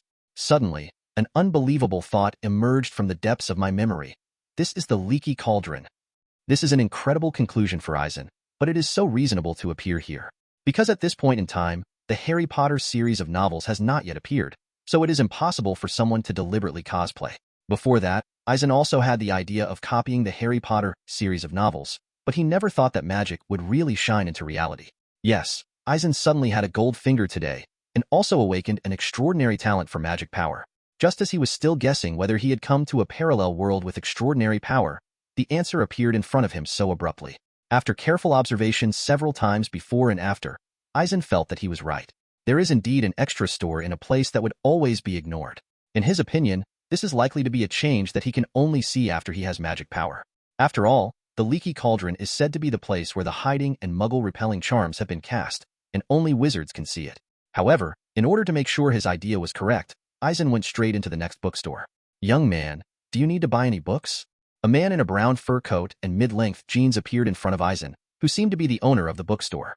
Afterwards, Eisen started chatting with the other party under the pretense of just looking around.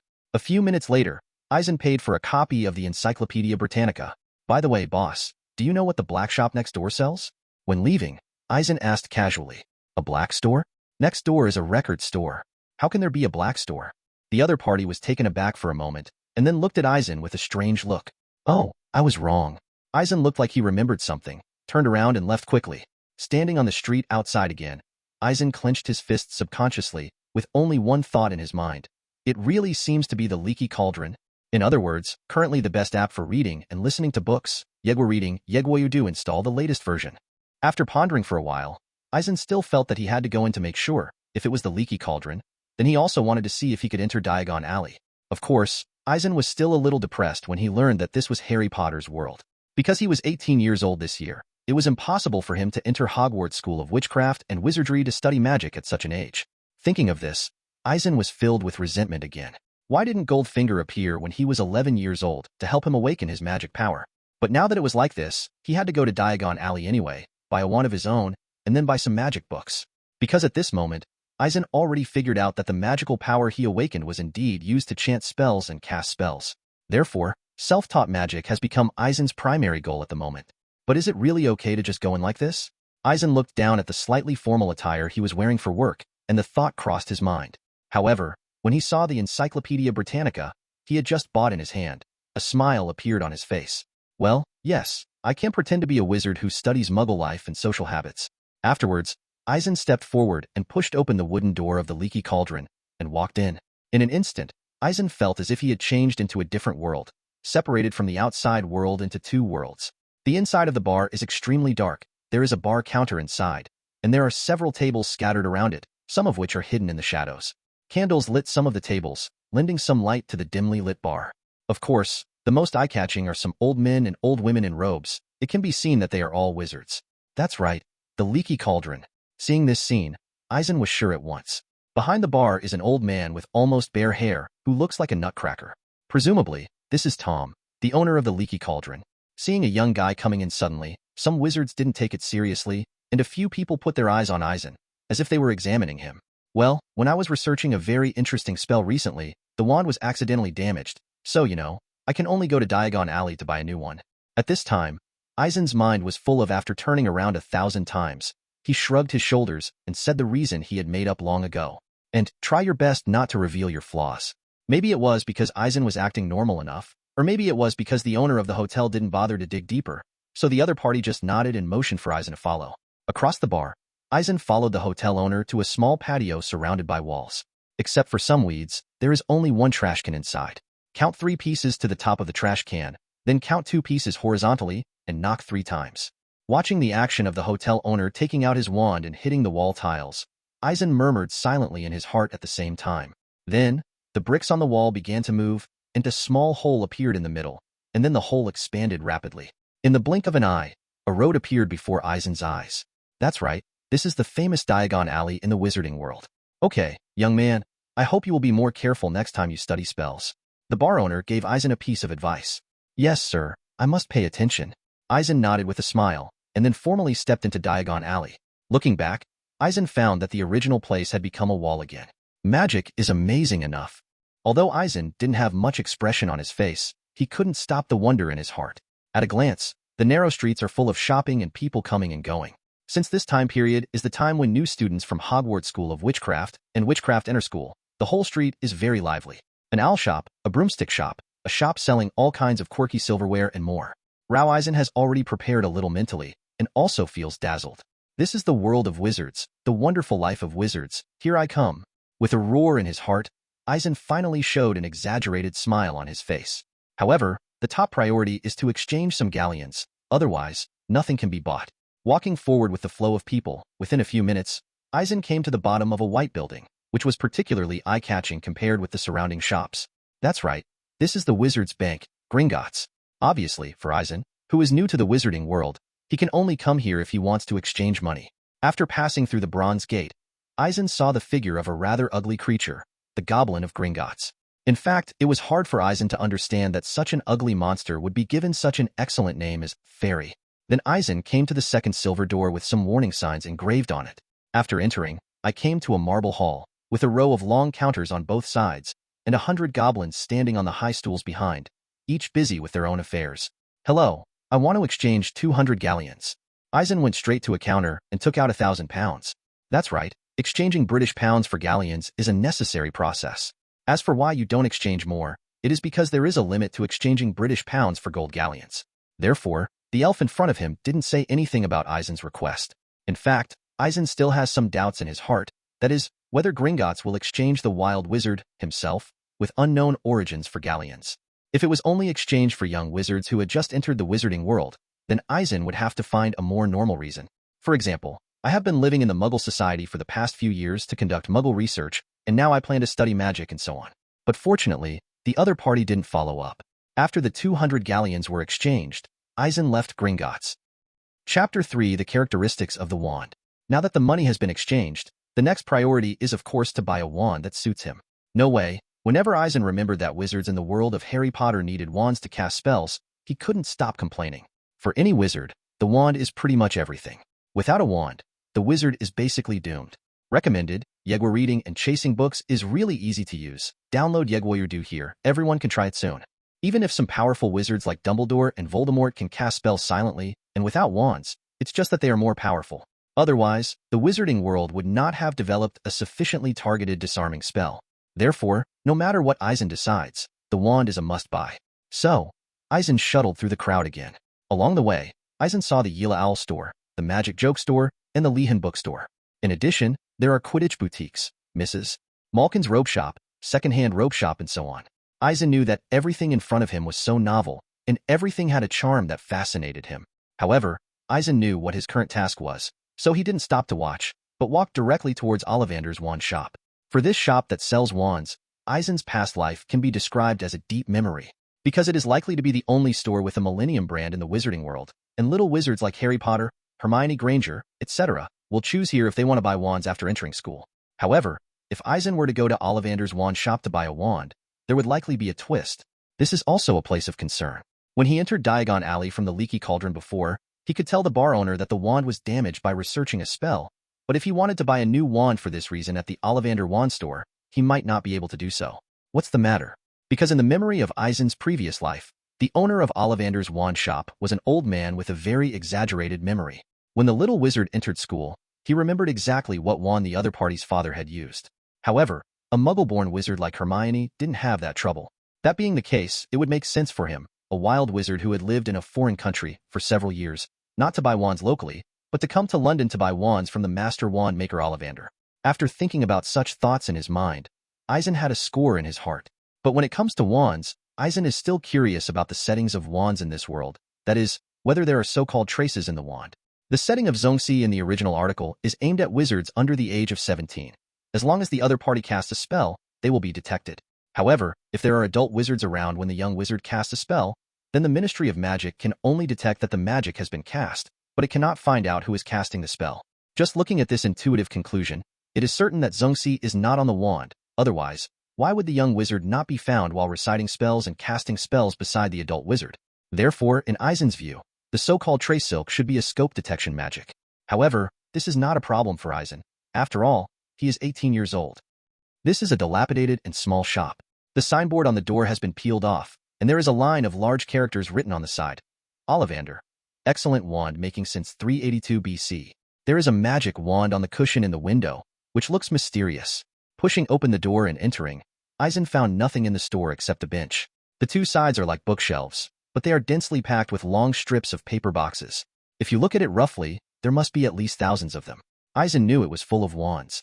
Good afternoon. Before Eisen was observing, a figure suddenly appeared in front of him. Looking carefully, Eisen found that it was an old man with gray hair and silver eyes.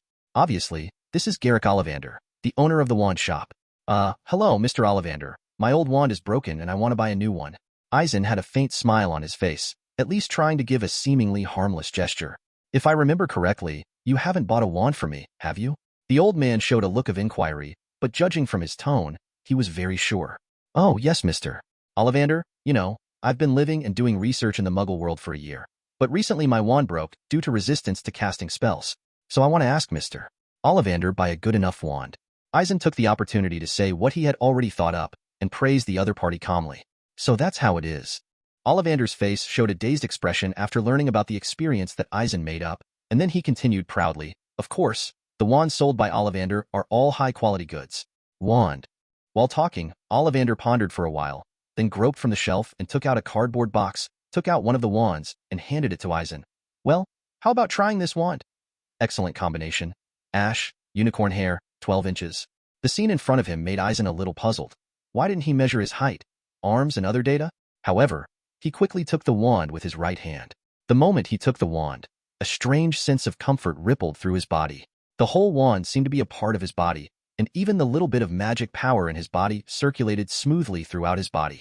This feeling immediately excited Eisen. Oh, great, very good. It seems that it chose you. Ollivander showed a satisfied expression after seeing Eisen's expression. Hiss. Suddenly, Eisen gasped.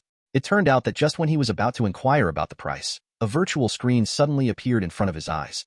Below this sentence is and no two buttons. For a moment, Eisen thought a lot, and his mind was a little messy, but right now is not the time for research. So, Mr. Ollivander, how much is this wand? In fact, from the memory of the previous life, Eisen knew that such a price was the price of a magic wand. However, because he was anxious to figure out the new function of Goldfinger, he didn't go wandering anymore. He first went to a second-hand robe store to buy a second-hand robe, and then went to Lehan bookstore to buy all the books in the Standard Spells, Elementary series. Of course, in addition to this, there are books such as Beginner's Guide to Transfiguration, Transfiguration e Invisibility, Intermediate Guide to Transfiguration, Advanced Guide to Transfiguration, Theory of Magic, and so on. After buying all these, Eisen still has more than 150 galleons left. For the first time shopping in Diagon Alley, Eisen didn't want to buy crucibles, scales, and other items, and he didn't even bother to buy some weird magic props. After returning to the Leaky Cauldron, Eisen plans to stay here for a while. There is no way, because he bought a lot of things. If he goes out and gets exposed in the Muggle world, it is hard to imagine what kind of consequences he will have. After all, he can't do magic yet. Of course, in fact, if Eisen could buy a bag that was cast with the no-trace stretch charm and put all the items in it, then these worries would not be there. But unfortunately, he can't buy it at the moment. As for the untraceable stretching curse, it is obviously impossible for Eisen to cast it at present. Chapter 4 Fusion Features. This small room of only 10 square meters in front of me is where Eisen lives. There is only an old table near the bed. A candle is lit at each corner of the table, making the whole room well lit. Although the room was a bit worn out, the cleanliness and comfort were beyond Eisen's expectations. Because judging from the situation in the lobby of the Leaky Cauldron, these wizards looked a bit sloppy, but I didn't expect the rooms on the second floor to be quite nice. After putting everything on the table, Eisen took his wand in his hand again. In an instant, the previous scene changed again on the character panel in front of him. Discover the supernatural characteristic. Excellent level spellcasting characteristic. Do you want to consume a miraculous characteristic to reproduce it? Looking at the pop-up window in front of him, Eisen took a deep breath and clicked the yes button with his mind. After that, Eisen didn't feel the slightest abnormal movement from the wand in his hand, but the pop-up window in front of him disappeared. Then the character panel changed a little bit. Character: Eisen Turner. Extraordinary talent. Magic. Activated. Magic value: 10. Add 10 points of magic every day. Extraordinary characteristic: 1 copy of excellent level spellcasting characteristic, unfused. Note: after this feature is integrated, The compatibility will increase by 20. Miracle traits. None. Automatically get 1 copy per year. Eisen was surprised by the change in the character panel, and the engraved spellcasting characteristics became supernatural characteristics. As for Eisen's wand, judging from the feeling of using his arms and fingers before, the fit should be quite high. Could it be that after the fusion of spellcasting characteristics, the fit between him and the wand will be further improved? Of course, no matter how you say it, the improvement of fit is a good thing. This means that Eisen's spellcasting will be smoother, and the magic power released will be stronger. But what about fusion? Then, Eisen's thoughts fell on the unfused spellcasting characteristic on the character panel. Then a new pop-up window panel appeared in front of his eyes. There is a line of words on it. Please choose the part that combines the characteristics of casting spells. Below are several option buttons, namely, arm, finger, leg, toe. Moreover, several numbers appear in these option buttons respectively. Among them, the number of options for fingers is 95, followed by 70 for arms, followed by 80 for toes and 60 for legs. What does it mean? Looking at the scene in front of him, Eisen became thoughtful. After a while, Eisen showed a thoughtful look. Could it be that after choosing to fuse the spellcasting characteristics, it is not to improve the fit between him and the wand, but to directly allow the part of the fusion of the spellcasting characteristics to have the ability to directly cast spells instead of the wand? And the improvement of fit is just the effect of Goldfinger? Thinking of this, Eisen suddenly became excited. That's right, wizards in the world of Harry Potter relied too much on wands. As long as they were hit by a disarming spell, wizards were basically helpless. Even masters like Dumbledore and Voldemort were like that. Although they all cast spells silently and without wands, if one has a wand and the other does not, then the one with the wand will definitely win. This shows how important wands are to wizards in this world. If Goldfinger is what Eisen thinks, then the wand is no longer his limitation. After calming down, Eisen's thoughts landed on his fingers, and he chose to merge. Obviously, the percentage figures of these parts should be the degree of fit with the casting characteristics. After making his choice, Eisen only felt a tingling sensation surging from his 10 fingers, and it took 2 full minutes for this feeling to completely dissipate. At this moment, Eisen had a feeling that his 10 fingers actually had the characteristics of a magic wand, which could completely replace the role of the magic wand. Looking at the column of the extraordinary characteristics of the character panel, there has indeed been a change. Extraordinary characteristics, excellent level spellcasting characteristics, fit degree 115, already fused. So, what does it mean to be excellent? After a while, Eisen still didn't have a clue. However, with such a feature, for Eisen, when casting any magic in the future, it can be cast without a wand. Of course, for Eisen, who always likes to develop in a low-key way, he will use this as a whole card, and usually still use a magic wand to disguise. For now, Eisen still can't feel the difference between casting spells with a wand and casting spells directly with fingers, because his current magic power is still only 10 points, and he doesn't know any magic spells yet. So, Eisen's next goal is to teach himself some spells, at least to make himself more like a wizard. Otherwise, in the future, I will wander around the Leaky Cauldron and Diagon Alley, and it is inevitable that I will not reveal my secrets. Beyond that, Eisen has one more thing to consider. That is, what level is his 10 magic power? Like the young wizards who have just entered school, such as Harry Potter and Hermione Granger, how much magic power do they have? This question also gave Eisen some headaches. Speaking of this, Eisen wants to complain, because the magic power of wizards in the original book is a very model concept, and there is no specific level of strength or weakness at all. It is only set that the magic power of the little wizard will grow with age after awakening, and it will continue until adulthood. But unexpectedly, the magic power of Eisen was directly quantified by Goldfinger. And even though he is an adult, his magic power has just been activated by Goldfinger, so his magic power should not be as good as that of the little wizard. As for how to compare the strength of mana, Eisen still doesn't have a good way. However, judging from the original work, whether or not a certain spell can be released seems to be a less rigorous standard. For example, the Iron Armor Curse, a spell for body protection and defense. Although Harry Potter learned and cast the spell in 4th grade, it was mostly because he was the main character. But in fact, this spell is quite difficult. The Weasley twin brothers said that even some adult wizard employees in the Ministry of Magic may not be able to release it successfully. Like Gilderoy Lockhart, although he is a liar and a parallel importer, he is also a student who graduated from Lawan College. However, he couldn't release the Iron Armor Curse. Therefore, Eisen can infer the level of his magic power from this aspect. It's already July 1990, and this year's admission time for Little Wizards is approaching. But Harry Potter, Hermione Granger, and Ron Weiss will have to wait another year to enroll in this Iron Triangle. In other words, Eisen still has more than a year to learn before the drama officially begins. In fact, logically speaking, Eisen has already lost the chance to enroll, so it is the best choice to simply stay away from Hogwarts, the center of the vortex, and develop quietly. That's right, Once involved, Eisen's personal safety would be threatened by Voldemort. Even his servant, the Death Eater, Eisen found it a nuisance. However, even though this is the case, many of the books needed for Hogwarts courses cannot be provided by Lehan Bookstore. For example, Eisen really wants to learn space-type magic, such as the Traceless Stretching Spell and Apparition. It seems that this kind of profound magic can only be learned at Hogwarts. Moreover, the library of Hogwarts School of Witchcraft and Wizardry is also very attractive to Eisen. Therefore, for Eisen, the best choice is to apply to be a professor at Hogwarts before Voldemort is resurrected, and then take the opportunity to learn more. Recommended, Yegwa Reading and Chasing Books is really easy to use. Download Yegwa here, everyone can try it soon. If it was possible to get away after Voldemort was resurrected, then hide far away. If you can't quit, then try to spend a few years to become strong enough to not be afraid of Voldemort.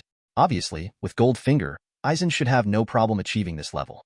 However, to apply for the position of professor at Hogwarts School of Witchcraft and Wizardry, Eisen's current level is of course not good enough. Therefore, he planned to spend a year studying with all his strength before Harry Potter and others entered the school. Eisen is confident that his level should improve a lot after 1 year. At least, it can't be worse than Lockhart. If even a crook like Lockhart can become a professor, then he should be fine. It's just that you need to think carefully about what position to apply for as a professor. Chapter 5. The First Step into the Curse. After ordering a steak and a glass of mead and simply filling his stomach, Eisen began to study. At 7 o'clock in the evening, Eisen closed the book, The Theory of Magic, and let out a long sigh of relief. After reading this book, Eisen has a general understanding of the magic of this world. According to the memory of the previous life and the content of this book, in order for wizards to successfully cast spells, apart from the requirements for the magic power in the body and the waving movements of the wand, there is another important factor, that is, strong emotions. After gaining an understanding, Eisen understood why many adult wizards were unable to effectively release some advanced spells.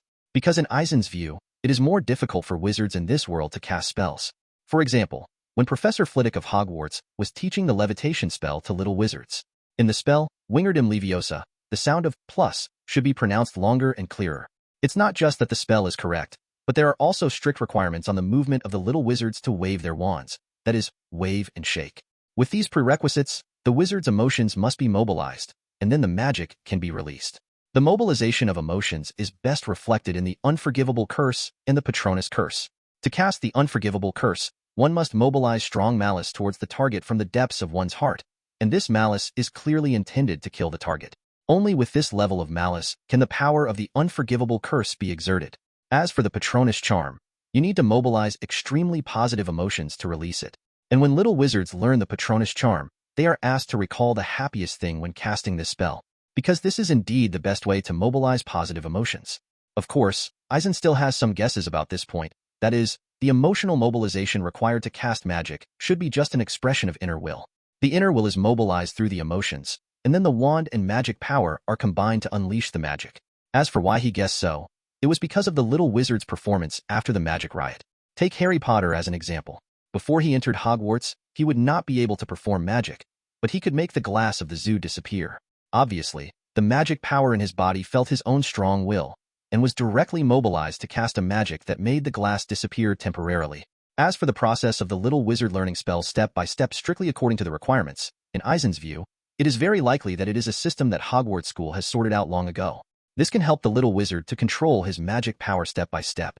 If little wizards can learn strictly according to the teaching level of the professor, after the little wizards graduate from Hogwarts, they will completely control their own magic power, then chanting and casting spells will gradually become an instinct.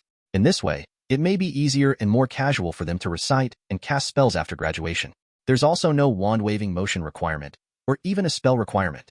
And this is the origin of the difficult technique of silent and wand casting.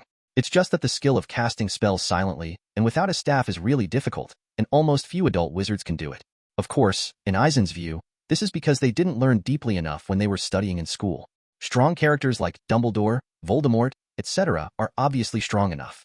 However, after gaining a general understanding of the magic in this world, Eisen remembered some details that he hadn't noticed before. That is, the spells in this world are strange. Because some spells are handed down from generation to generation by wizards, but there are also some spells that a wizard created directly. For example, Professor Snape directly invented a very powerful spell, Shinfeng Wuing Curse. This spell can only be broken by its counter curse, and nothing else can be done. So, here comes the question, how did Snape invent this spell? Eisen guessed that this should have a great relationship with Snape's level of charms, potions, and dark arts. Such a spell should be able to be invented after having enough background and some kind of strong enough emotional mobilization. But obviously, all this is still guesswork for Eisen, who has not yet learned magic. Putting magic theory aside, Eisen picked up standard spells, elementary, and started studying. For a complete novice wizard, of course, it is necessary to learn from simple spells. Afterwards, Eisen tore a page out of his notebook, calmed down, and pulled out his wand. Wingardium Leviosa? Eisen waved his wand, then pointed at the torn page. To Eisen's surprise, after he chanted the spell, the page slowly floated up with the movement of his wand. Afterwards, Eisen put down his wand and tried it by pointing his finger directly at the page, and found that there was no problem at all. After successfully casting 2 spells in a row, the joy in Eisen's heart is beyond words. After all, it meant he had truly become a wizard. As soon as he thought about it, the character panel appeared in front of Eisen. As he expected, although he had learned the levitation spell, there was still no skill bar.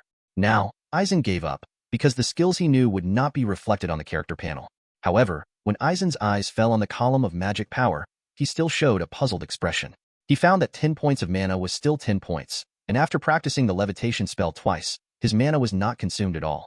However, when he first discovered this problem, Eisen recalled the specialness of this world. That's right, wizards in this world seem to have no magic power consumption when chanting spells and casting spells. Whether it was the first Wizarding War or the second Wizarding War, Eisen had never heard of a wizard who was caught and killed because his mana was exhausted. In the memory of his previous life, Eisen vaguely remembered that in order to cope with the first round of the Triwizard Tournament, Harry Potter used quills, books, chairs, and other items to practice the flying curse, and after lunch, I practiced like crazy until 2 o'clock in the morning. But even with such crazy practice of spells, Harry Potter can still use spells after learning the flying curse. Judging from this performance, it seems that wizards really don't need to consume mana to cast spells. It's just that after Harry Potter finished practicing, he seemed rather tired. From this point of view, it seems that what the wizard consumes is energy. But if you think about it from another angle, anyone who has nothing to do and concentrates on something for more than 10 hours will probably be exhausted. But in any case, wizards do not consume magic power in their bodies when casting magic. After reaching this conclusion, Eisen suddenly felt a little strange. Since casting a spell does not require mana consumption, what determines who is more powerful? Why does Goldfinger give a quantified magic value? After a moment of contemplation, Eisen showed a sudden look. He remembered that Mad Eye Moody, played by Barty Crouch Jr., said when explaining the 3 unforgivable curses to the students that the killing curse required powerful magical power as the basis.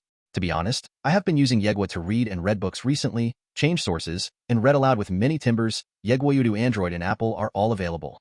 And the other party also claimed that if the little wizards cast the death curse on him with their wands, at most he would have a nosebleed. Obviously, it can be seen from here that when the same spell is released, the amount of magic power greatly affects the effect of the spell. In other words, the amount of magic power is directly equal to the strength of magic power. This is also the reason why adult wizards are usually stronger than young wizards, because adult wizards obviously have more and stronger magic power. In other words, the magic value quantified by Eisen Goldfinger does not simply represent the amount of magic power, but more intuitively represents the strength of magic power. The two can be equated. Why do you say that? Because since chanting and casting spells does not consume mana, it is impossible to determine the power of magic by how much mana is consumed. In Eisen's view, the success of magic release should be the skill of casting spells and proper emotional feedback. The total amount of magic power in the body determines the power of the magic after it is released. After reaching this conclusion, many of Eisen's doubts were resolved. After thinking about it, Eisen felt relieved all of a sudden.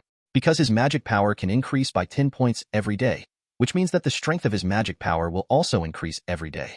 Perhaps, before long, he would be able to punch Grindelwald and kick Voldemort. Chapter 6 1 year later. In a blink of an eye, the time has come to July 4th, 1991. A whole year has passed since Eisen just learned magic. This year has been extremely fulfilling for Eisen. After living in the wizarding world for a year, no one will think that he is a fake wizard. As for the learning of spells, it went smoothly for Eisen. It's just that, for him, there are indeed many spells in the wizarding world, not to mention commonly used spells, and there are many spells for various attacks and defenses. Originally, according to Eisen's own plan, he planned to specialize in several fixed spells. For example, the petrification spell for attack, the iron armor spell for defense, and the apparition spell for escape and movement. As the saying goes, one trick is fresh, and you can eat it all over the world. Eisen believes that if he continues to study, then there is no problem in forming a complete combat system with these 3 spells. However, when Eisen's magic power grew over time, he found that his overall physical fitness was also growing slightly slowly. Not only is the physical strength, endurance, and other conventional abilities enhanced, But even the neural responsibility continues to grow. You must know that apart from the amount of magic power a wizard's combat power has to do with, his on-the-spot reaction ability is also an extremely important factor. In other words, when Eisen was dueling with other wizards, as soon as someone else's wand was pointed at him, he would be able to react and fight back directly. In this case, Eisen's advantage is too great. Therefore, after careful consideration, Eisen replaced the petrification spell used for attacking with the disarming spell. Because when Eisen is facing the enemy, if he reacts quickly enough, the disarming curse is more targeted and can directly knock down the opponent's wand, making the opponent lose their combat effectiveness. If it is the petrification spell, although it can also take the lead, what if the opponent has a protective magic item? Therefore, it is more direct to directly target the wand. As for the defensive spell, Eisen still uses the iron armor spell as the core and has done a lot of practice. Because of this spell, it is very strong if you delve deeper. However, the more confusing point is that in the original book, it is set that the iron armor curse cannot resist the killing curse, but in the movie it can. But for Eisen, if his magic power continues to grow, then the iron armor curse he releases will become stronger and stronger, and it may not be impossible to resist the killing curse in the future. However, to be on the safe side, Eisen still allocated part of his energy to transfiguration, because whether it is the original book or the movie, the death curse can actually be resisted through a physical bunker. Just like when Voldemort was about to kill Harry Potter with the killing curse, he was blocked by the moving statue. Although the statue was blown to pieces, Harry Potter remained unharmed. In other words, currently the best app for reading and listening to books, Yegwa Reading, Yegwa you do install the latest version. Of course, it was one thing for Dumbledore to be strong enough, but at the very least, it was an effective way to resist the curse. And the method used by Dumbledore is obviously the advanced transfiguration technique. It can be seen from this that the ability of transfiguration is actually very powerful. Therefore, in order to ensure his own safety, Eisen not only studied the iron armor curse in depth, but also studied transfiguration in depth. Of course, apart from this reason, Eisen learned transfiguration mainly because transfiguration is powerful enough. For example, after learning the advanced transfiguration technique, one can freely transform stools, stones, and other objects into living creatures for attack or defense. Even, Eisen doubts that the upper limit of transfiguration can reach the level where elements such as fire and lightning can change at will. If this is the case, then transfiguration can definitely be regarded as the core ability of a wizard. As for the operating charm, Eisen actually wanted to learn it very much, because this is the ability to escape and save your life. Unfortunately, there is currently no place for Eisen to learn. From what he knew, one had to go to Hogwarts to learn apparition. Therefore, during this year, Eisen's main energy was to learn and practice the disarming curse, iron armor curse, and transfiguration. Even so, Eisen did not give up the study and practice of other spells. For example, commonly used spells such as flying curse, restoration curse, illumination curse, unlocking curse, petrification curse, disillusionment curse, cleansing curse, etc., Eisen will still take part of the time to practice. After washing up in the morning, Eisen practiced the spell for a while as usual, then came out of the room and came to the bar downstairs. Compared with the comfort and cleanliness of the guest rooms, the bar downstairs is still dark and simple. Eisen, are you still studying Muggle society recently? Tom greeted after seeing Eisen come down. Yes, I found this topic very interesting. Give me a steak and a cup of tea, thank you. Hearing this voice, Eisen was not surprised, and ordered a meal after a simple answer. For a year, Eisen spent most of the time at the Leaky Cauldron, so he has already become acquainted with Tom, the owner of the Leaky Cauldron. Likewise, some of the regulars at the pub knew that Eisen liked to study things about Muggle society. In fact, the Muggle research expert is the personality that Eisen decided to create for himself a long time ago, because he really planned to use this method to apply to enter Hogwarts and become a professor of Muggle studies. However, Eisen was not sure that he would be admitted, so he took the opportunity to learn a lot about astronomy. After all, neither the professor of Muggle studies nor the professor of astronomy has a very low sense of presence at Hogwarts. These two courses basically give students mixed credits. Therefore, Eisen thought that if he failed to apply for Muggle studies, he should apply for the professor of astronomy. In fact, for Hogwarts students, these two courses are mixed credit courses, but for Eisen, it is a job that is extremely suitable for hiding himself. Turning his mind, Eisen's gold finger appeared in front of his eyes. Compared with a year ago, the Eisen character panel is still simple at this moment. Character: Eisen Turner. Extraordinary talent: magic, activated. Magic value: 3,650, add 10 points of magic every day. Extraordinary characteristics: excellent level spellcasting characteristics, fit degree 115, already fused. Miracle feature: 1 copy, automatically get 1 copy every year. A year later, Eisen has become more of a wizard. Because of the fusion of spellcasting characteristics, the commonly used spells he has learned have begun to approach the level of silent and wandless spellcasting. Like the Iron Armor Curse, he has already mastered the profound skills of casting spells silently and without a stick. The external performance is that he can already shape the armor formed by the iron armor curse and transform it into a golden bell cover, covering the whole body. Similarly, due to the increase in magic power, Eisen's overall physical fitness is about twice that of ordinary people, and the same is true for his neural responsibility. Therefore, after Eisen has perfectly mastered the disarming curse, he can already attack at a faster speed. As for the transformation technique, he can already change freely between large and small objects, as well as between objects and living creatures. Going a step further, Eisen plans to study how to combine transfiguration with combat. In general, Eisen's abilities in these 3 spells, he thought, were no worse than ores from the Ministry of Magic. As for other commonly used spells, for Eisen, they have only reached the level of proficient use. Can cast without a wand, but not silently. Looking back on the achievements of this year, Eisen is quite satisfied. However, what surprised Eisen was the slow increase in physical fitness as the magic power increased. If this growth continues, Eisen doubts whether he will have the ability similar to bullet time. If so, that's awesome. But obviously, this needs to be verified later. For now, Eisen looks strong on the surface. With several core abilities, he has fully mastered the technique of casting spells without sound and wand, and can use other spells proficiently. But obviously, this is all strength on paper, because he has basically been studying and practicing by himself this year, and has no chance of actual combat at all. Therefore, to become a real strong man, one has to fight other wizards.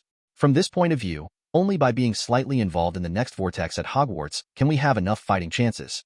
Of course, the main reason why Eisen wanted to enter Hogwarts was to be able to learn difficult spells such as Apparition and Untraceable Stretch. Therefore, before the new class of young wizards entered school in 1991, Eisen planned to suspend his frenzied study and write to Hogwarts to apply for the position of Professor of Muggle Studies. Of course, to be on the safe side, he also applied for a professorship in astronomy. After all, this kind of course is not difficult for him. Chapter 7 became an astronomy professor. After gaining a better understanding of his own strength, Eisen's current goal is to find a way to gain practical experience in addition to entering Hogwarts. After all, converting paper strength into real strength is the best way to save one's life. Coincidentally, at Hogwarts, you can also enter the dueling club, by the way. So, for Eisen, getting into Hogwarts was a must. After sorting out his own strength, Eisen looked at the column of miracle characteristics again, and sure enough, he saw a miracle characteristic at the back. He clearly remembered that there was nothing in this column just yesterday. But as soon as he woke up today, the number behind the miraculous property changed. It seems that this miraculous feature is indeed automatically obtained every year. However, the previous miraculous feature was used by Eisen for the replica spellcasting feature, so how to use this one? If miracle traits could be applied to living creatures, Eisen would basically have no hesitation in replicating the operating traits of house elves and incorporating them into his own body. In this way, he doesn't have to work hard to learn the difficult spell of apparition. Moreover, as far as he knew, important places like Hogwarts and the Ministry of Magic had counter-curses for apparition, so it was impossible to apparate. House elves, however, are not limited in their ability to apparate. If it is really successful, then Eisen's life-saving ability will undoubtedly be greatly improved. But if the miracle property can't be used on living things, then Eisen can only find a way to find some magic items to try. At noon, just after eating, Eisen heard the sound of da-da-da coming from outside the window. Turning to look over, only to find an owl is constantly knocking on the window. It's finally here. After Eisen thought to himself, he cleaned himself up, moved his fingers, and without chanting a spell, the window opened automatically. The owl flew in and circled twice above Eisen's head. After dropping a letter, Eisen stuffed a few nuts and flew away. After picking up the envelope, Eisen found that the back of the letter was a very iconic pattern, a capital H letter surrounded by a snake, a badger, a lion, and an eagle. After opening the envelope, Eisen had a smile on his face. That's right, this is a letter from Minerva McGonagall, Vice Headmaster of Hogwarts, informing him of an interview opportunity for the position of Professor of Astronomy.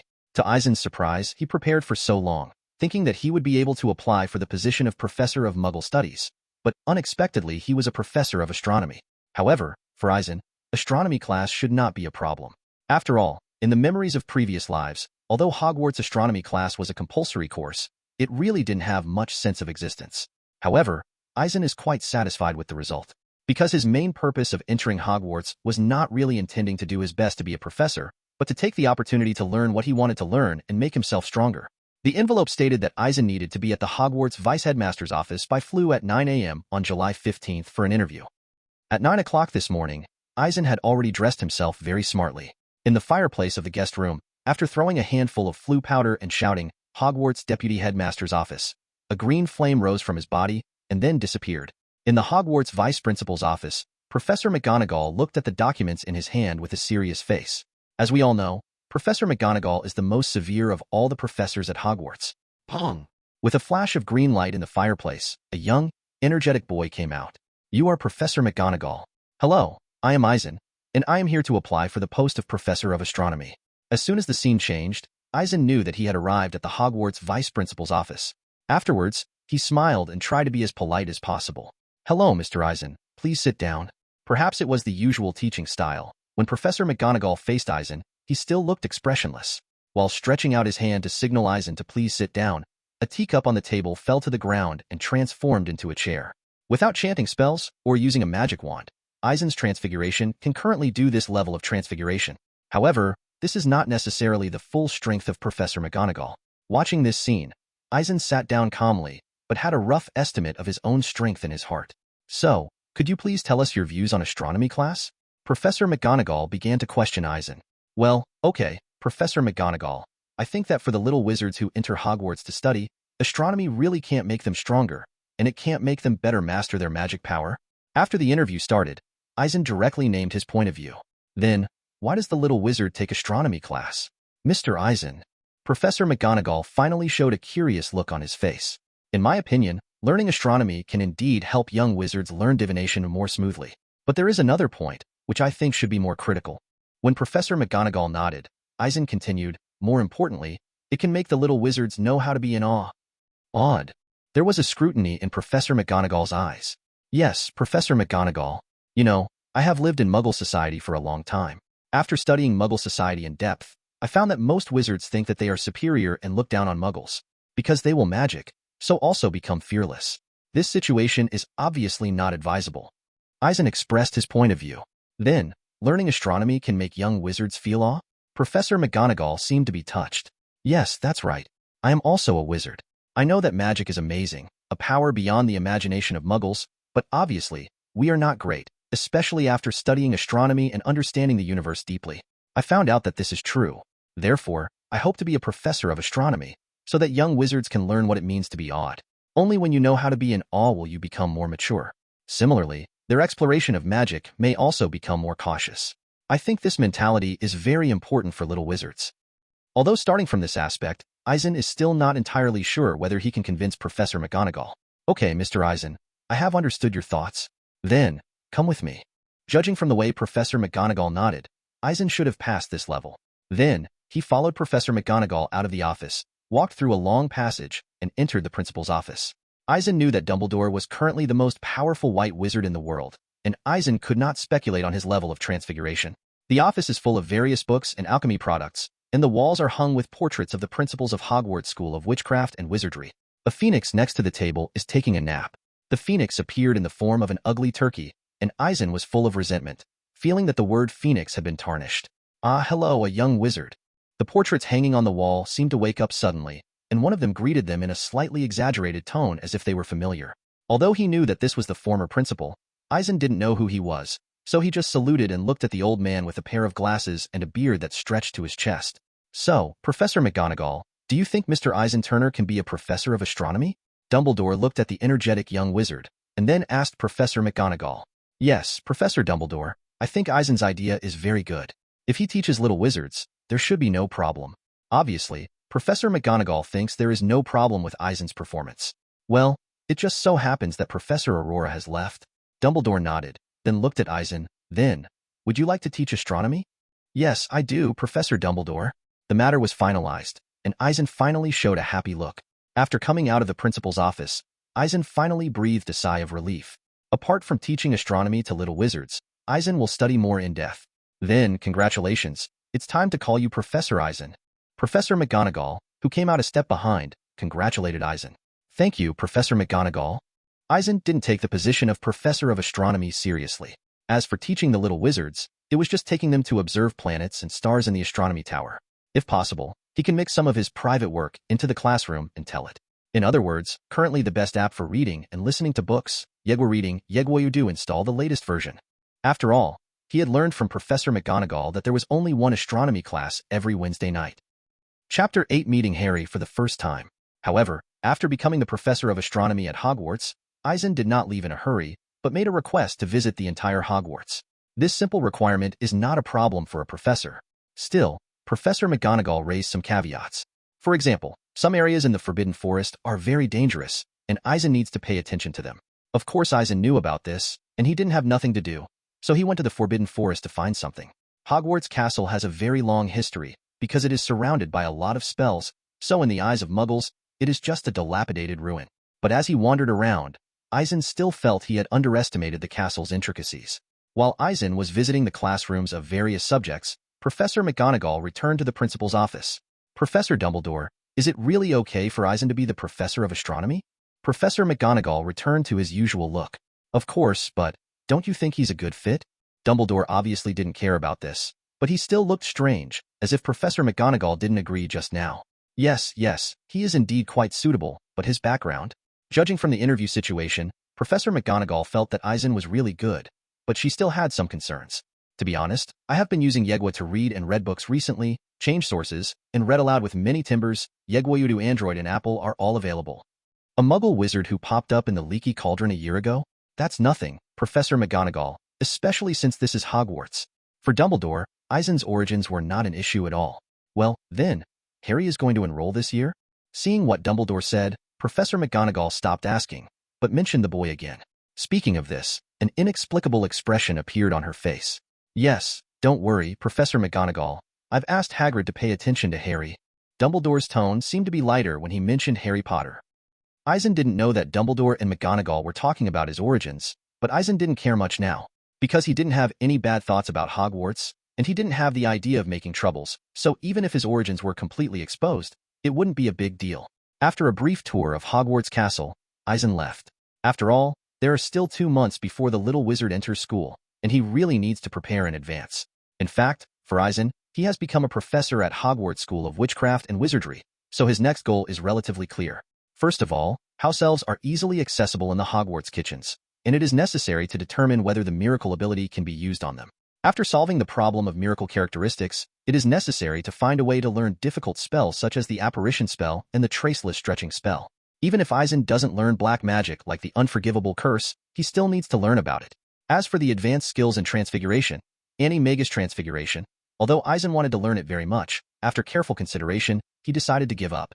Because animagus transforms into a random animal, it is impossible for the wizard to become whatever he wants. To be more specific, what kind of animal the wizard will usually turn into is related to the wizard's personality and weight. Obviously, this is a pitfall for Eisen. After all, he doesn't know what his character is like. It's okay if it turns into a cat or an eagle, but what if it turns into a pig? The uncertainty is too great, so Eisen really doesn't want to take any chances. Finally, Eisen also plans to devote part of his energy to the research and production of magic props. After all, his gold finger can currently reproduce extraordinary characteristics from magic props. If he can make suitable magic props, then his strength will definitely be stronger. As for the adventurous actions of the Iron Triangle, in fact, Eisen does not want to interfere too much. However, it should be fine to give them some help now and then. In this way, Eisen can do a little bit for himself, and it can also make the plot smoother. After returning to the leaky cauldron through the flue powder, Eisen changed his wizard robes, and then planned to go out to buy some items needed for the class. That's right, what Eisen planned to buy this time were Muggle astronomy books and astronomical telescopes. In fact, if Eisen just played with the little wizard casually, there would be no need for these things. But no matter what, he didn't want to leave a bad impression on the students because of his 2 lives. Just like Gerald Lockhart, if the little wizards are left with the impression that they have no real talents, then Eisen may not be able to stay in Hogwarts. This morning, as soon as Eisen came down from the guest room on the 2nd floor, he was attracted by the scene in front of him. I saw that as the door of the leaky cauldron was pushed open, a tall figure walked in, followed by a slightly thin boy wearing glasses. Seeing this scene, Eisen can basically be sure that this is the first scene when the curtain officially kicks off. That's right, this is the first time Harry Potter followed Hagrid into the world of wizards. Hagrid has Titan blood, so he looks extremely tall. He was originally a student of Hogwarts, but he was expelled and broke his wand when he was framed for murder by Voldemort in the 3rd year. However, Professor Dumbledore left Hagrid behind and gave him a job as a gamekeeper. This time, Hagrid's destination was Diagon Alley, and he accompanied Harry Potter to prepare for admission. "Hey, Hagrid, old rules?" Tom the innkeeper called out, holding a glass, seeing Hagrid enter. Obviously, from the attitude of Tom, the owner of the leaky cauldron, it can be seen that the two have long been old friends, But then Hagrid rejected the other party's arrangement and said that he was working for Hogwarts. After being rejected, Tom was not annoyed. When he saw Harry Potter beside him, he couldn't help but take a closer look at him for a moment, especially on the other's forehead. There was a lightning-like scar there. Oh, could this be Harry Potter? While talking, Tom hurried out from the bar, ran to Harry Potter, and held his hand. Welcome back, Mr. Potter. It was obvious that Tom was very excited. After being teased by the hotel owner Tom, all the wizards sitting around surrounded him. Even though the wizards were quite old, everyone came up to shake Harry's hand, expressing wonder and honor. Hagrid stood aside smiling and didn't stop, while Harry Potter looked bewildered, because he didn't know that he would be so popular. However, Vincent, who saw this scene, recalled a detail.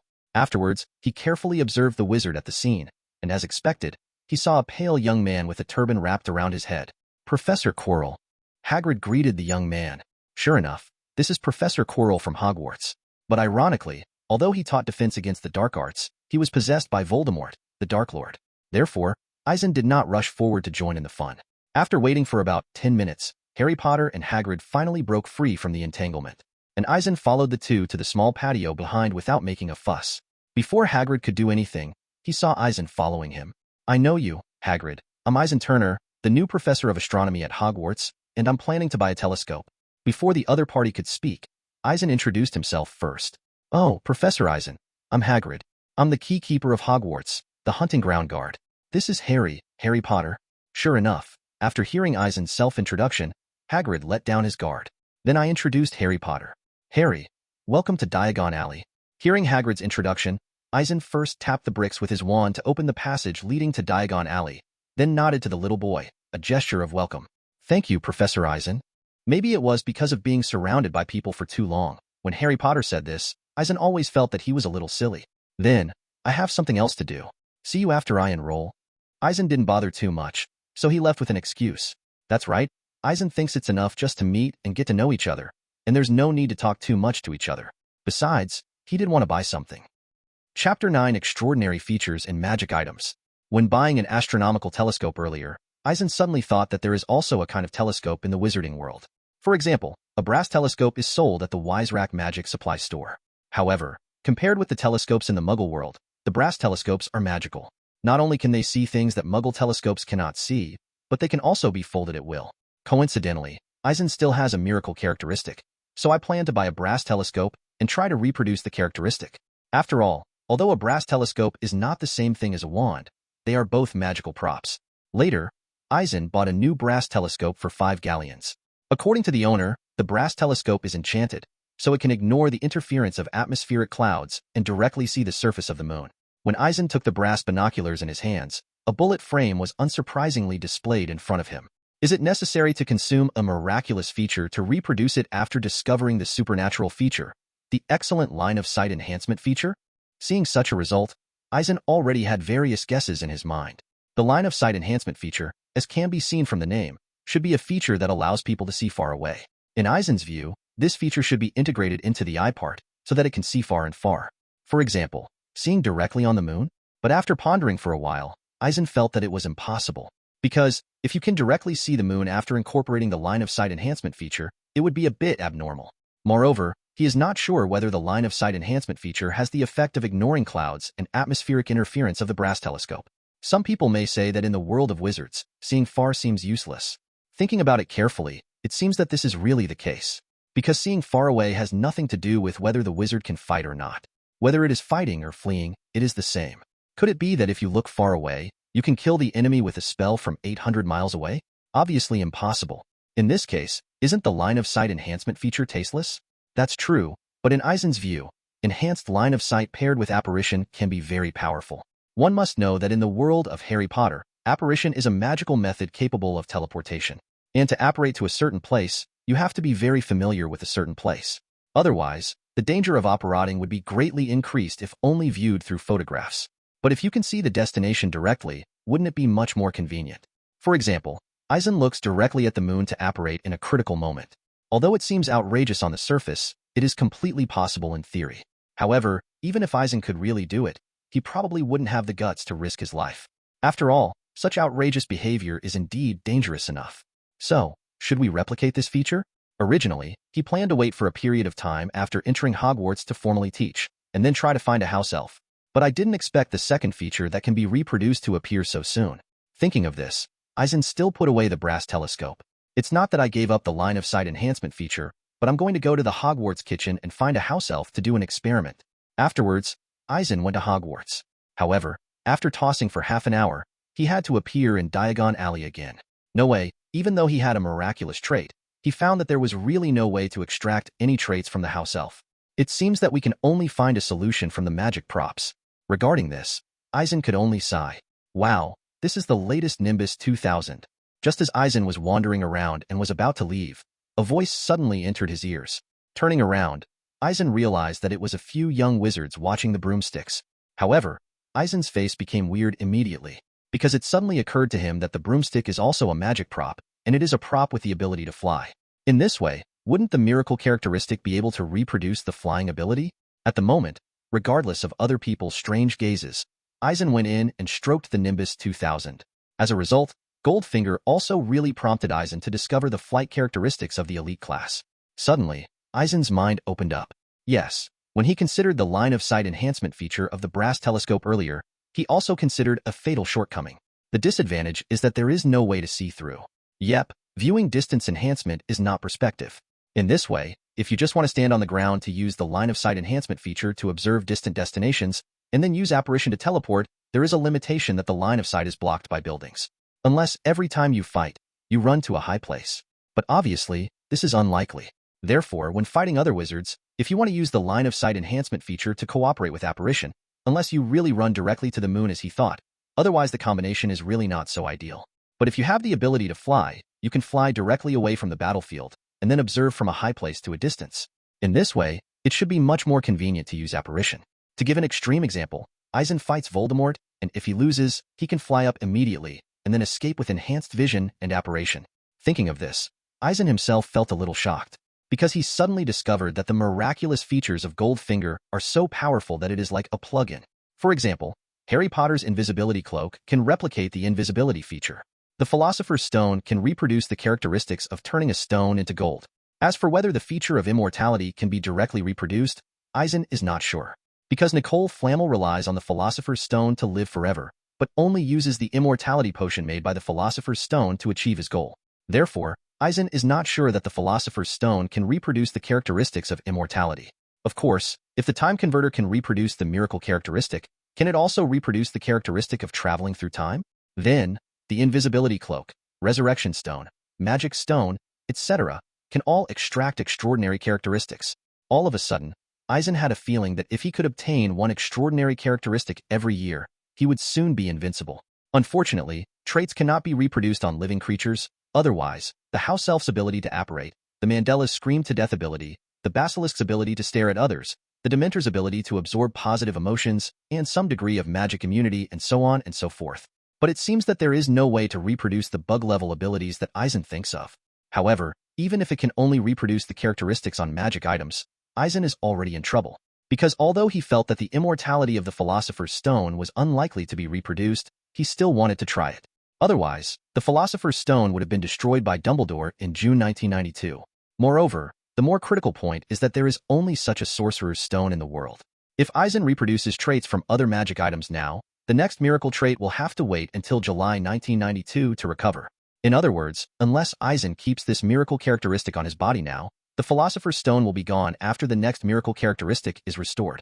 But in this way, whether it is the line of sight enhancement feature of the brass telescope, or the possible features of other magic props, Eisen can only temporarily give up.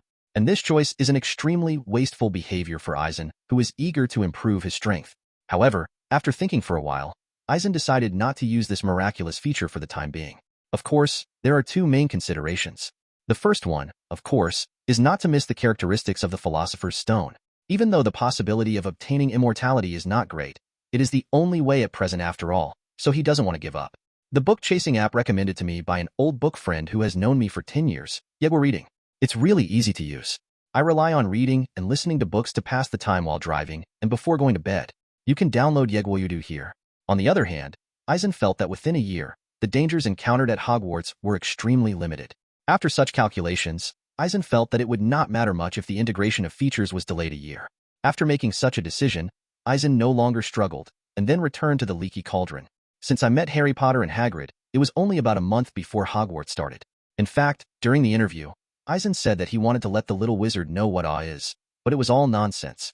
Because the magical ability is indeed much more than that of muggles. But right now this world is a real world, so as time goes by in the future, with the explosion of internet technology, the wizarding world will inevitably be exposed to the eyes of muggles. When the time comes, the conflict will be inevitable, and the consequences will be difficult for Eisen to predict. Obviously, Eisen, who tends to be invincible in his heart, naturally hopes that his living environment can be more stable. Although his dog is not a real dog, if he can explore the way of magic with peace of mind, who would not want to? Therefore, Eisen would be very willing if he could instill some private goods into the little wizards in advance. Chapter 10: The Hogwarts Express. After returning to the leaky cauldron, Eisen suddenly found himself free. He wanted to reduce the practice time of spells, and when he was about to make some preparations for lesson preparation, he found that there was no need for lesson preparation at all. In other words, the astronomy class really has no sense of existence in the original book. It is simply a role like a background wall, and there is not even a teaching material. Only from a few words, Eisen knew what the little wizard learned in the astronomy class. For example, observe the sky and learn the names of the different planets and moons, and the constellations they belong to. Then, there are observations to learn the trajectories of planets. In addition, learn to draw astrological charts of stars moving. As for the purpose of the little wizard's learning astronomy, Eisen is very clear. To a large extent, it is to learn divination. Moreover, it is obviously to assist the course of astrology divination. But none of this is a big deal for Eisen. After all, Eisen had previously bought astronomy books and telescopes from the Muggle world. At that time, as long as you talk about it casually, you will be able to play for a whole year. Speaking of which, the reason why Eisen wants to teach young wizards to be in awe is actually to make them less unscrupulous when they may be exposed to the Muggle world in the future. If there were fewer conflicts, the environment in which Eisen lived would naturally be better. On September 1st, Eisen arrived at King's Cross Station after putting some books and research manuscripts of magic props into the suitcase. Ever since Eisen was able to obtain extraordinary characteristics from magic items, he consciously started research in this area. Today is the opening time for Hogwarts. Originally, Eisen could directly enter Hogwarts through Floo Powder and then wait together to welcome the little wizard. But on a whim, I still wanted to check in at platform 9 3/4 and then take the Hogwarts Express. Speaking of which, since entering the wizarding world, Eisen has been in the Leaky Cauldron and Diagon Alley, basically never going out. Regarding the experience of crossing platform 9 3/4, he wanted to try it. Since the Hogwarts Express left on time at 11 o'clock, Eisen left in no hurry. At 10:30, he arrived at King's Cross Station with his suitcase. Eisen wasn't wearing wizard robes, so he looked like a normal office worker. But in fact, he knew that although he was among the crowd, he was already a person from another world. Between the 9th platform and the 10th platform, Eisen stopped. After careful observation, nothing unusual was found. But he knew it was under a spell, so muggles wouldn't notice. Well, this is the famous scene. After Diggory said, Eisen pulled the suitcase forward and quickly bumped into the wall, and then sank directly into it. But Eisen only felt that his eyes went dark, and then changed the scene. At the same time, the uproar reached Eisen's ears. After a few little wizards separated from their parents, they got into the Hogwarts Express train beside them. That's right, it's the Hogwarts Express that stops on the nearby rails. To be honest, Eisen doesn't have a ticket. Just kidding, he is a professor at Hogwarts. What kind of ticket do you want? After revealing his identity, Eisen easily boarded the Hogwarts Express. However, I want to insert a word here. Eisen especially wants to complain. A steam train can be called an express train. Dare you believe it? Of course, perhaps because the number of young wizards who entered Hogwarts to study was too small, this steam train only had 5 carriages. Entering the interior of the car, Eisen found that each car was divided into small compartments. In some compartments, some young wizards were already sitting on the seats. Seeing Eisen walking through the aisle with a suitcase, the little wizards cast curious glances. But Eisen didn't do anything else, just came to the last car and sat in it. I have to say that although I have lived in the wizarding world for more than a year, all the buildings and objects give Eisen an old feeling, which still makes him quite uncomfortable. From this aspect alone, we can see how serious the gap between wizards and muggles is. Of course, it is also understandable. After all, wizards are kept secret from muggles, and wizards disappeared from Muggle eyes well before 1700. Hundreds of years have passed, and only a few wizards who do not reject muggles will understand how far the technology of the muggle world has developed. Due to the pattern and vision, most wizards probably don't know much about muggle life. Otherwise, Hogwarts wouldn't have offered a dedicated muggle studies course. Of course, Hogwarts can offer a muggle studies course, which shows that Dumbledore or the previous Hogwarts headmasters are very forward-looking. But it is a pity that this course is not only an elective course, but the content is not deep enough. Therefore, it is generally regarded as a course with mixed credits by young wizards. Just like Hermione, who took the Muggle Studies course, she quit the election after only 1 year of study and felt that there was nothing to learn. From this we can see how simple this course is. Hey Fred, I have a great idea. Coincidentally, me too. A recognizable voice came, and Eisen looked out the window and saw a pair of twins with brown hair walking over from the platform. Eisen knew that this was the twin big brother of Ron Weiss, Fred Weiss and George Weiss. They have an exceptional talent for mischief and alchemy. Later, at 93 Diagon Alley, he opened a Wesley's Magic Trick Shop, and the items sold were basically the brothers' mischievous inventions. At this time, whenever they said they had any good ideas, they were mostly prank or funny ideas. Thinking of this, Eisen suddenly felt that he could cooperate with the two brothers. Because Eisen's Goldfinger plugin requires magic props, so it shouldn't be a problem for Weiss to come to the twin brothers to make some powerful magic props. Although their talents are all about mischief, with a little correction, they should be fine. After all, Eisen knew about it. They invented the anti-spell hat in the original book, which is a magic item that can deflect evil spells. Let's not talk about the effect, but their abilities are really good. After the Wesley twins boarded the train, another figure appeared on the platform. That's right, Harry Potter with a surprised face. If it hadn't been for meeting Wesley and his family, Harry Potter wouldn't even be able to find out where platform 9 3/4 is. At 11 o'clock, the train leaves on time. Professor Eisen. I don't know if it was a coincidence, but after Harry Potter boarded the train, he came to the compartment where Eisen was. Harry was obviously a little surprised to see that the person sitting by the window was Professor Eisen, whom he had just met not long ago. Mr. Harry Potter, you're welcome. There are still vacancies here. It is undeniable that Mr. Xavier still has the aura of the protagonist. Otherwise, someone else would have been thrown off the street by jumping repeatedly in front of Voldemort. Just call me Harry, Professor Eisen. Do wizards also take astronomy classes? After being surprised, Harry Potter sat on the other side, and then asked another question that puzzled him. Yes, that's right. Because Hogwarts has a divination class, the knowledge learned in astronomy class can be used. Facing Harry Potter's question, Eisen gave a simple answer. I have to say that the curriculum of Hogwarts is very interesting. Although divination is an elective course, astronomy is a compulsory course. In other words, the relevant astrology knowledge in astronomy class is something that young wizards must learn. As for whether to take the divination class in the 2nd grade, it depends on the little wizard himself. So, besides astronomy, what courses do you need to study? Professor Eisen. Harry immediately asked his own question. Perhaps, for a little wizard who has lived in the Muggle world since he was a child, the unknown learning journey is still worrying. Well, let me think about it. In addition to astronomy, first-year wizards also need to study history of magic, charms, potions, herbalism, defense against the dark arts, and transfiguration. After recalling, Eisen put the lessons that first-year wizards need to learn have been revealed. In other words, currently the best app for reading and listening to books, Yegwa Reading, Yegwa you do install the latest version. Of course, Harry, you don't need to worry, you are very talented as a wizard. Although Eisen was not afraid of hurting him, he immediately comforted him.